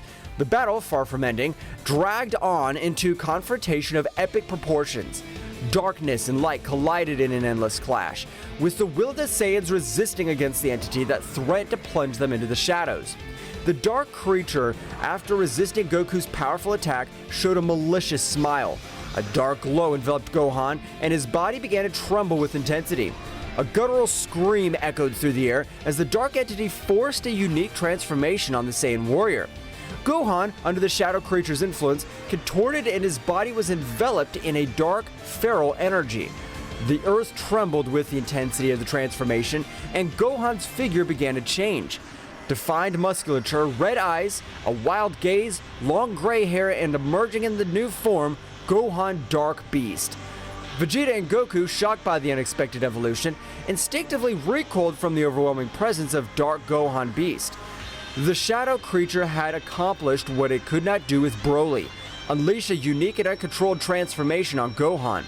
Dark Beast Gohan, now freed from any hint of rationality, roared skyward, emitting an overwhelming energy that shook the battlefield. His eyes glowed with an animalistic intensity, and his posture indicated that human control was suppressed. This can't be happening. What did that thing do? The shadow creature managed to unlock something inside Gohan. This won't be easy. The shadow creature, pleased with the success of its manipulation, watched the scene with satisfaction. Now, witness my true power, the Saiyan Beast Warrior. How do you plan to stop him? Dark Beast Gohan let out a deafening roar and lunged towards Vegeta with impressive speed. Dark Beast Gohan's attacks were ferociously savage, his brute strength and speed surpassing even Broly's most rampaging transformation. Vegeta, using his speed and agility, dodged Dark Beast Gohan's first attacks. However, the Saiyan Beast warrior's ferocity was unpredictable, and Vegeta was forced to deploy all his skill to stay out of range of the devastating attacks. Goku, assessing the situation, transformed into Super Saiyan Blue and rushed to Vegeta's aid. The two Saiyans fought in tactical coordination, looking to open an opportunity to counter Gohan's savage new form. The battle became a whirlwind of energy, with explosions and crashes echoing across the battlefield. The shadow creature in the shadows continued to manipulate and fuel Dark Beast Gohan's fury. The Saiyan strategy was becoming more and more challenging as Dark Beast Gohan seemed to be one step ahead, anticipating their moves. Damn it! Gohan Beast is too unpredictable. We must find a way to free Gohan from this transformation. We can't let the shadow control his true power. As the Saiyans faced Gohan Beast's fury, the shadow creature watched from the shadows, enjoying the chaos he had unleashed. The situation was becoming more critical with each passing moment, and the Saiyans' endurance was being tested in the face of Beast Gohan's uncontrollable fury. The battle raged on in a titanic struggle between light and darkness, with the hope of freeing Gohan from the influence of the shadow creature hanging in delicate balance. The Saiyans, determined to overcome this challenge, faced an enemy that had managed to unleash an even greater internal threat than before. While the intense battle raged on the battlefield, Piccolo, the Namekian sage, was immersed in his mental training somewhere secluded. His concentration was so deep that he could feel an abrupt shift in ki, a disturbance that reverberated through space and time. A shiver ran down his back, indicating the gravity of the situation. Something's not right. The Namekian instantly stood up, his cloak billowing as he focused on the direction of the glowing chaos. The power he felt was not just brute force. It was an amalgam of dark energies that seemed to defy the very essence of reality. Wasting no time, Piccolo prepared to approach this side of the conflict. Back on the battlefield, Goku and Vegeta fought valiantly against Dark Beast Gohan, who moved with uncontrollable ferocity under the influence of the shadow creature. The dark entity, sensing Piccolo's arrival, smirked. Looks like we have a new guest. This just gets more interesting. Goku and Vegeta focused on Gohan Beast, noticing Piccolo's presence as he appeared on the battlefield with a serenity that contrasted with the surrounding chaos. What happened here? What have you done with Gohan? That shadow thing possessed Gohan and transformed it into a wild beast. We can't free Gohan this way. The shadow creature manipulates his power in unimaginable ways. Dark Beast Gohan, noticing Piccolo's arrival, turned to him with wild eyes. The shadow creature, enjoying the chaos, prepared for the next act of this heartbreaking play. Welcome, Piccolo. You're just in time to witness the inevitable downfall of these Saiyans. Don't underestimate the Saiyans or my determination. I'm here to free Gohan. The Namekian braced himself for the confrontation, deploying his ki with an intensity that made it clear he would not be a mere spectator in this battle. Dark Beast Gohan, fueled by the shadowy influence, roared and lunged towards Piccolo with a speed that defied all logic. The battle became even more chaotic with Piccolo's entrance. His movements were precise and calculated, contrasting with the wild ferocity of Dark Beast Gohan. Goku and Vegeta, aware of Piccolo's strategic skill, adjusted their approach to coordinate their attacks with the Namekian. Meanwhile, the shadow creature watched the battle with a Machiavellian smile, enjoying the confrontation between the forces of light and shadow. The dark entity was determined to prove that its influence was insurmountable. The fight unfolded in a whirlwind of colliding energies, with Piccolo demonstrating his tactical and strategic prowess. Dark Beast Gohan, however, remained a formidable challenge, his erratic movements and uncontrolled strength testing the tenacity of the warriors on the battlefield. Goku, Vegeta, we need to plan to break the connection between Gohan and that shadow creature. You're right, Piccolo. We need to attack from different fronts and destabilize that connection. I'll take care of keeping Beast Gohan busy. Kakarot, you use the connection you have with your son to try to isolate the shadow creature. Goku and Vegeta, coordinating their efforts with Piccolo's strategic expertise, went on the assault. Piccolo used his wisdom to be able to devise a way to get Dark Beast Gohan out of said possession, while Vegeta unleashed his fury with calculated attacks to keep the beast at bay. As the battle continued, the shadow creature began to feel the pressure of the combined strategy of the Saiyans and Piccolo. The connection between Gohan and the dark entity was under threat, and the shadow creature, despite its confidence, was beginning to show signs of concern. The battle was far from over, but the warriors' resilience was growing stronger in the face of the adversity that loomed over them. As Piccolo continued his mental struggle to free Gohan from the shadow creature's possession, his Namekian senses sharpened. Keen perception led him to identify a small shadow leech clinging to Dark Beast Gohan's lower neck, a detail that had not been evident in Broly's previous possession due to his long hair covering that region. That's it. The key in this little shadow leech on his neck. We must eliminate it to free Gohan. Piccolo's revelation attracted the attention of Vegeta and Goku on the physical battlefield. Vegeta, upon hearing this, turned his gaze to the back of Gohan Beast's dark neck and noticed the presence of the Shadow Leech. A Shadow Leech? That explains why we couldn't free Broly this way. How do we eliminate it without harming Gohan? As Piccolo struggled to maintain his mental connection, he analyzed this situation and came up with a strategy.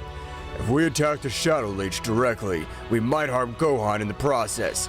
We need a precise way to eliminate it without endangering his life. So what's the plan, Piccolo? Goku, you've mastered Ultra Instinct, but you can only maintain it for a few seconds.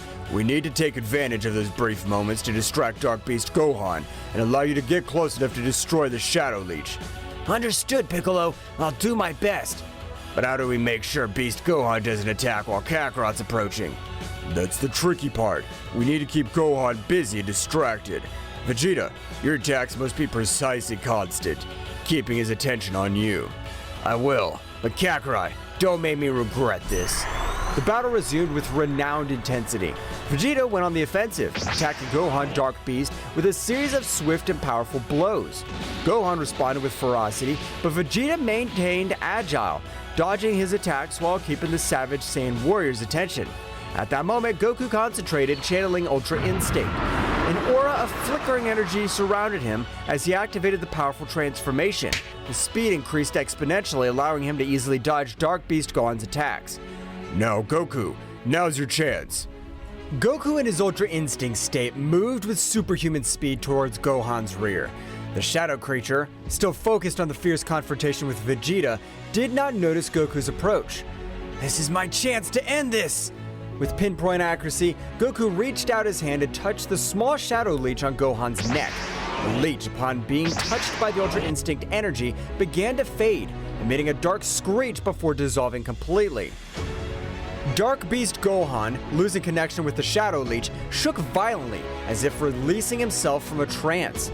Vegeta, noticing the change, cautiously stepped back as Goku returned to his normal state. What happened? Kakarot seems to have found a way to free you from that thing. It was risky, but it worked. Well done, Goku, but don't let your guard down. This shadow creature might have more tricks up its sleeve. The immediate threat had been neutralized. The shadow creature, watching from the shadows, moving away unnoticed by the Saiyan warriors, was not about to give up. So the shadow creature set out to return to its master. After the terrifying moment that the Z warriors had experienced, Goku and Vegeta realized that Beerus and Whis were not on Earth. They had disappeared just moments before the shadow creatures appeared on Earth. This is because Daishinkan discovered that Zeno-sama had been killed by his father and immediately summoned all the angels and gods of destruction. In the majestic realm of all, Daishinkan, the high priest, summoned all the angels and gods of destruction of the existing universes. The atmosphere in the hall was unusually tense, and concern was reflected in the faces of those present. Daishinkan, with his usual calmness, prepared to share the disturbing truth he had discovered. Angels and gods of destruction, the time has come to face a powerful truth. Zeno-sama, our beloved king of all, has been slain. Silence fell over the hall. The angels and the gods of destruction exchanged looks of disbelief and dismay. No one expected that such a tragedy could occur, especially at the hands of someone so powerful. My investigation revealed that the one responsible for this abominable act was Zeno-sama's own father. The news resounded like a somber echo in the room. Everyone present processed the shocking revelation. The omnipresent figure of Zeno-sama, the supreme deity, had been shattered by his own protagonist.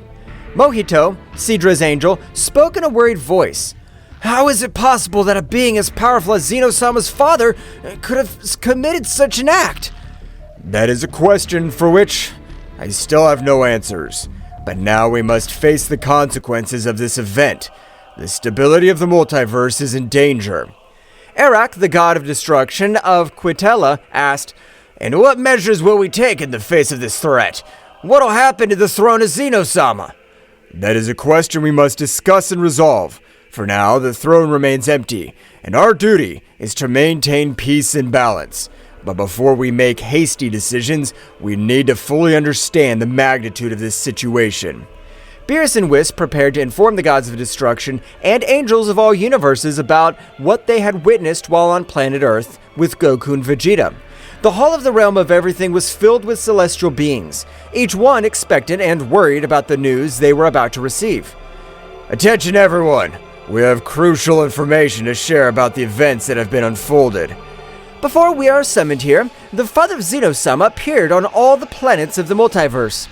Surprise was reflected on the faces of those present. Murmurs and whispers filled the room, as the gods of destruction and angels exchanged looks of disbelief. His visit was not simply to report the death of Zeno-sama.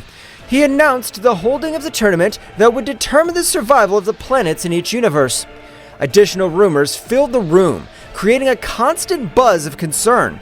The gods of destruction and angels wanted to understand the implications of such an announcement. He informed the rules of the tournament and the intentions behind such a competition, but it's necessary that we all work together to get answers and face this threat. It is time to join forces and overcome this crisis. The fate of our universes is at stake.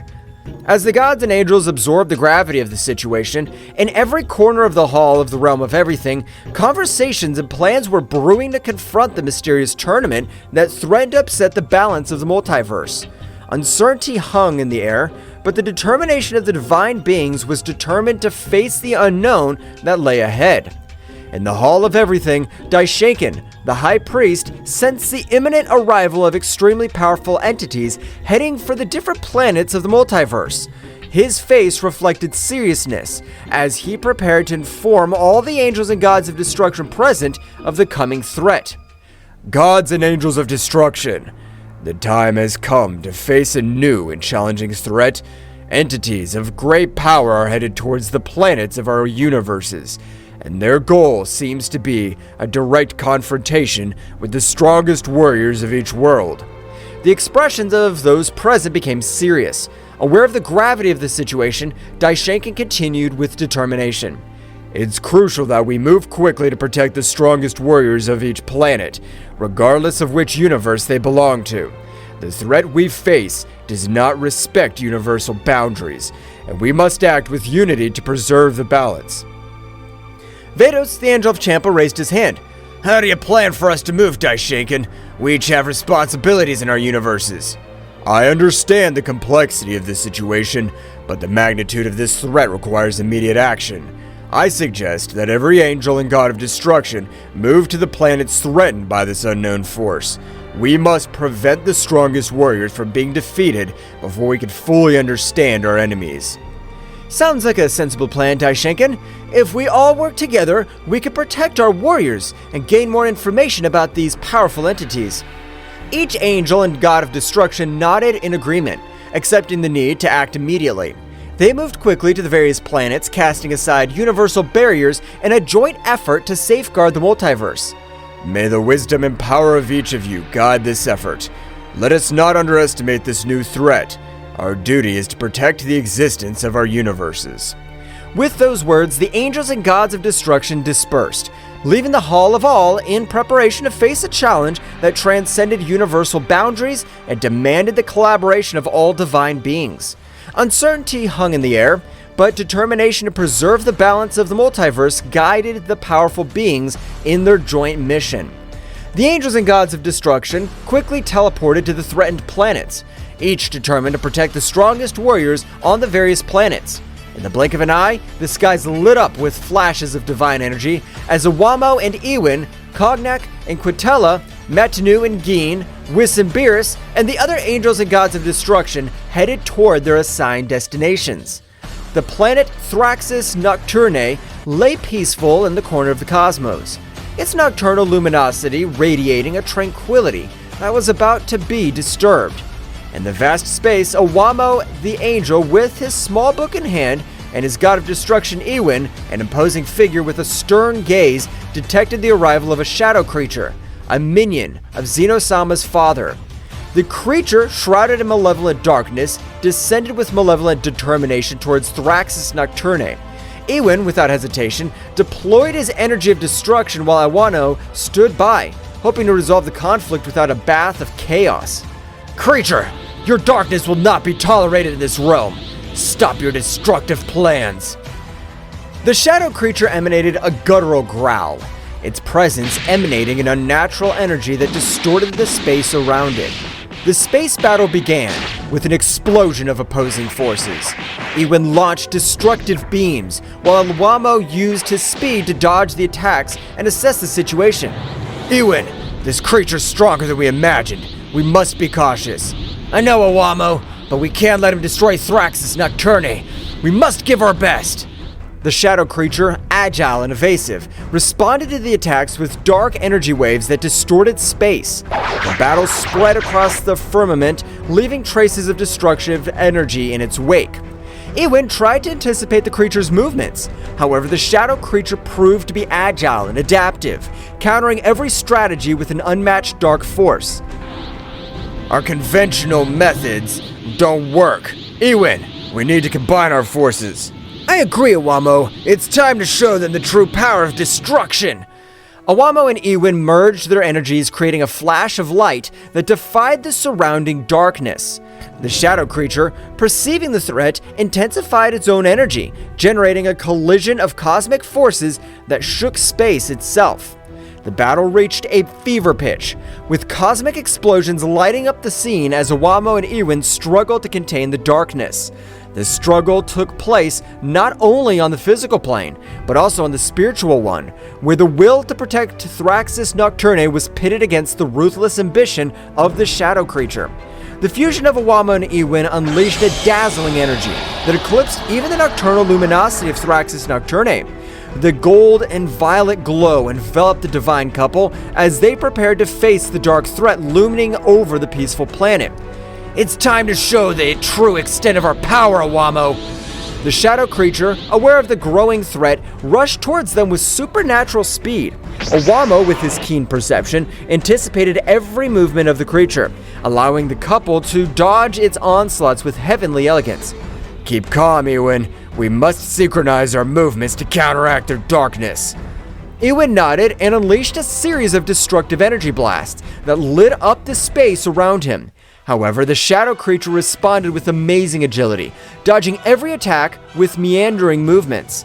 The battle became a cosmic game of strategy and speed.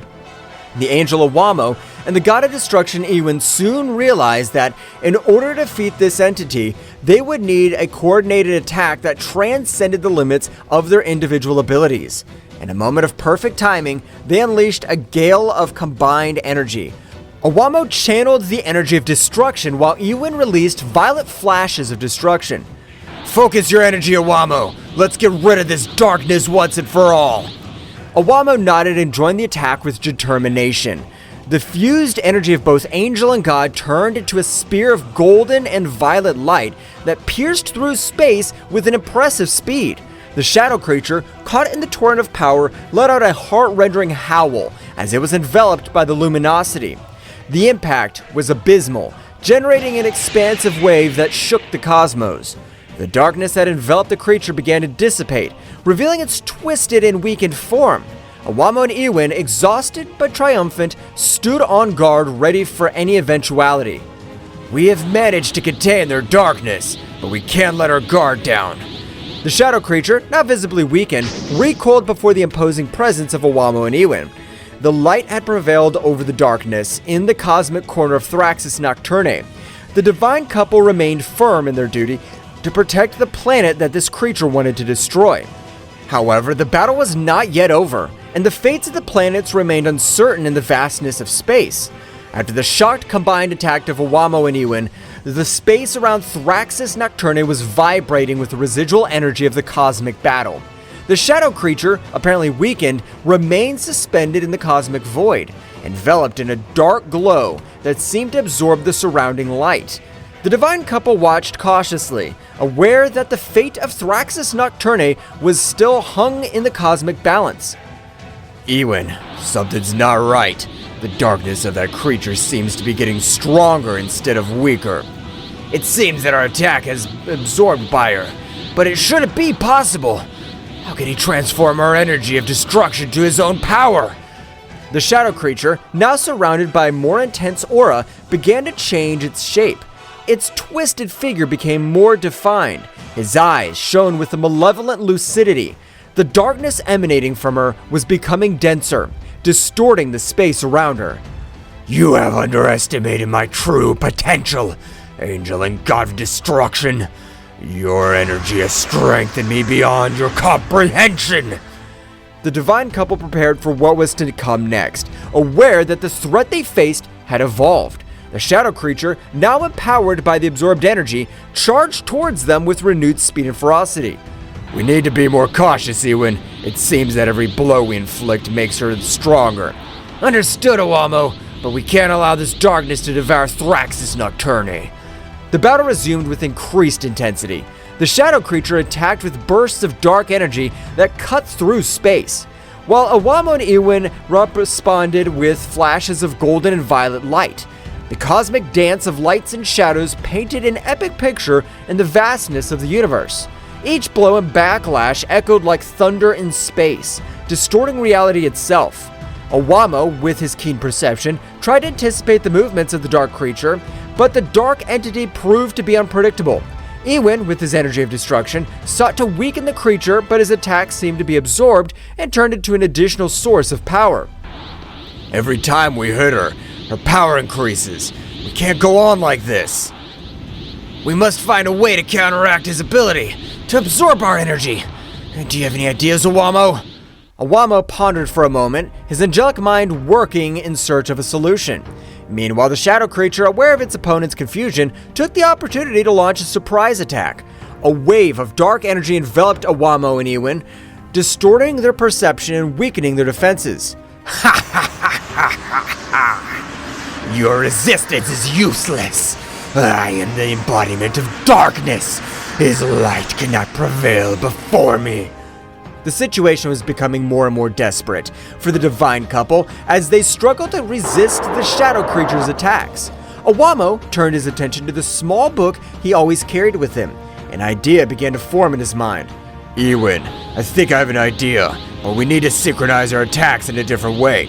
Explain yourself, Owamo. Owamo explained his plan to Ewan, who nodded in understanding. Both God and Angel prepared to put their strategy into practice. The shadow creature, confident in its superiority, launched into the attack again, but this time Owamo and Ewan were ready to respond differently. Now, Ewan, combine your energy of destruction with mine in a more controlled way. Ewan nodded and channeled his energy to Owamo, who, in turn, merged it with his. Instead of launching a direct attack, they created a sphere of combined light and energy that floated between them. Do you think this tactic will change the outcome? We'll see. The energy sphere began to slowly expand, emanating a glowing light that contrasted the surrounding darkness. The shadow creature, curious but confident, watched the development with disdain. The fused power is not only destructive, but it also has properties that counteract its absorption capacity. The combined energy sphere, now reaching its maximum expansion, released a wave of light and energy that enveloped the shadow creature. This time, instead of absorbing the power, the darkness that characterized her began to dissipate. What is this? My power should not be weakened. We create an energy that goes beyond destruction and creation, one that neutralizes the darkness that you're trying to absorb. The shadow creature, weakened by Owamo and Ewan's strategic counterattack, retreated as the combined energy sphere continued to exert its effect. The light emanating from the sphere began to purify the darkness surrounding the entity, revealing its original form before corruption. It seems our tactic's working, but we must make sure we contain it completely. We can't let our guard down. Let's continue with the strategy until the creature's completely neutralized. The space battle continued, but this time Owamo and Ewan had the upper hand. His sphere of combined energy continued to exert its purifying effect, dispelling the darkness that threatened Thraxus Nocturne. With each passing moment, the shadow creature grew weaker. The light of hope began to shine in the corner of the cosmos that was once on the verge of destruction. The shadow creature, weakened by Awamo and Iwan's strategy, retreated into space, its distorted form twisting as the combined energy sphere continued to purify the darkness that enveloped it. In a desperate attempt to regain his strength, the shadow creature began to explore its surroundings, looking for an opportunity to turn the situation in his favor. My power is weakened here. I need to find a place where darkness prevails. While exploring, the shadow creature noticed something that favored him. His eyes flashed with malevolent anticipation as he discovered that this world was called Thraxus Nocturne because it was a planet plunged into shadows. The dark entity smiled malevolently as he realized that this planet could provide the darkness needed to revitalize his power. Ha ha ha ha! Thraxus Nocturne, a feast of darkness awaits me! With amazing speed, the shadow creature launched itself towards the planet, traversing space with great speed. Awamo and Iwan, aware of his intentions, followed closely, determined to stop any attempt by the shadow creature to plunge into the darkness of the planet. As the creature approached Thraxus Nocturne, the darkness of the planet seemed to intensify, as if responding to its presence. The planet's nighttime atmosphere shone with a faint luminosity, offering a fascinating contrast to the surrounding stars. Iwan, we must prevent the creature from being filled with dark power. If she succeeds, it'll be even more difficult to stop her. Understood, Awamo. We'll not allow the darkness of this planet to fall into the hands of that entity. The shadow creature descended on Thraxus Nocturne with a terrifying impetus. As she approached, the darkness seemed to take her in, enveloping her with a gloomy welcome. The shadow creature began to absorb the darkness of the planet, its twisted form vibrating with a new energy as it filled with the essence of Thraxus Nocturne. Ha ha ha ha ha! Yes, this darkness will strengthen me. Nothing can stop me now. Awamo and Iwan, wasting no time, headed towards the shadow creature, determined to stop its advance before it became unstoppable. The battle in the shadows of Thraxus Nocturne was about to take a very drastic turn. We cannot allow this darkness to completely corrupt this creature. We must stop her before she becomes invincible. Your previous strategy was effective, Awamo. Let's keep working together to counter his power. Deep in the shadows of Thraxus Nocturne, the intense presence of the absorbing shadow creature did not go unnoticed by the most powerful warriors on the planet. Turles, Bardock, Raditz, Frieza, and his brother Cooler felt the darkness increasing around them and, with a mixture of amazement and concern, headed toward the epicenter of the threat. Something's not right. The darkness in this place is getting denser. Whatever it is, we cannot let it threaten Thraxus Nocturne. Let's investigate. The warriors moved nimbly across the gloomy terrain, advancing towards the source of the darkness. As they got closer, the atmosphere became heavier, as if the shadow itself wanted to resist their advance. The darkness is different. I feel a strange pressure. I'm not afraid of the dark, but this is unusual. Cooler, stay alert. Understood, Frieza. Let's find out what's going on. Suddenly, a wave of dark energy erupted before them, revealing the shadow creature that was absorbing the darkness of the planet. His twisted figure and malevolent aura were as evident as the threat he posed to Thraxus Nocturne. Warriors of this planet, his darkness feeds me. Soon I will be unstoppable. We won't let you destroy Thraxus Nocturne. Get ready, creature. The warriors went on the attack, each unleashing their unique power against the dark entity. Turles unleashed his evil aura, releasing bursts of destructive energy. Bardock channeled his Saiyan fury into powerful blows, while Raditz and Cooler coordinated their attacks to create a symphony of destruction. Frieza intensifying the struggle. This creature doesn't know who he's up against. Your resistance is useless. Each blow only increases my power. The shadow creature, powered by the darkness of Thraxus Nocturne, absorbed attacks with defiant ease. Each impact seemed to strengthen rather than weaken it, plunging the warriors into the disturbing reality that they were facing an enemy that fed on its own darkness. It's not working. He's getting stronger and stronger. We need to change our strategy. We can't let it absorb all the darkness on the planet. While the warriors struggled to find an effective strategy, the shadow creature, with its distorted laughter, continued to absorb the darkness, becoming more and more powerful. The Battle of Thraxis Nocturne's survival was at its most critical, and the warriors knew that they had to find a solution before the dark entity became invincible. The dark aura released by the shadow creature enveloped the warriors of Thraxis Nocturne, gradually weakening them. The warriors struggled to stay on their feet as the entity's malevolent energy infiltrated their bodies, obscuring their vital forces. This is it. Too much. I can't let that defeat us like this. The warriors, despite their bravery, were overcome by the darkness emanating from the aura of the shadow creature. At that critical moment, when hope seemed to be fading, a heavenly light pierced the shadows. Owamo and Ewin, the angels charged with protecting Thraxis Nocturne, arrived on the battlefield. The darkness emanating from this creature is breathtaking. We cannot allow it to take over this planet. Time to show these warriors how to fight true darkness. The angel spread his wings, and together with the god of destruction, they advanced towards the shadow creature, his presence radiating a luminosity that defied the malevolent nature of the dark aura. As it approached, the dark entities sensed the arrival of divine beings and turned to face the new threat.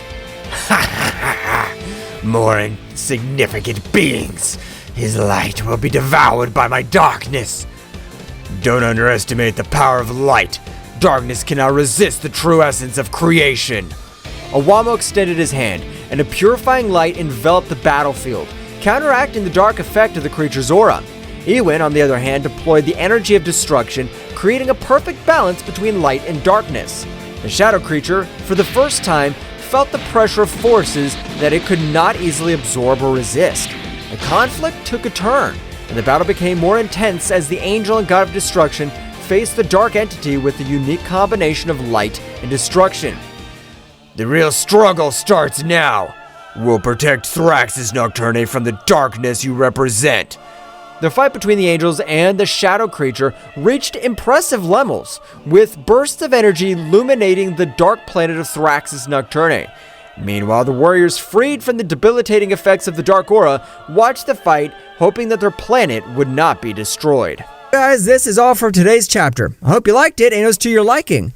Now don't forget to leave your powerful like Supreme God level, comment, and subscribe. Now without further ado, see you in a new video. Until next time.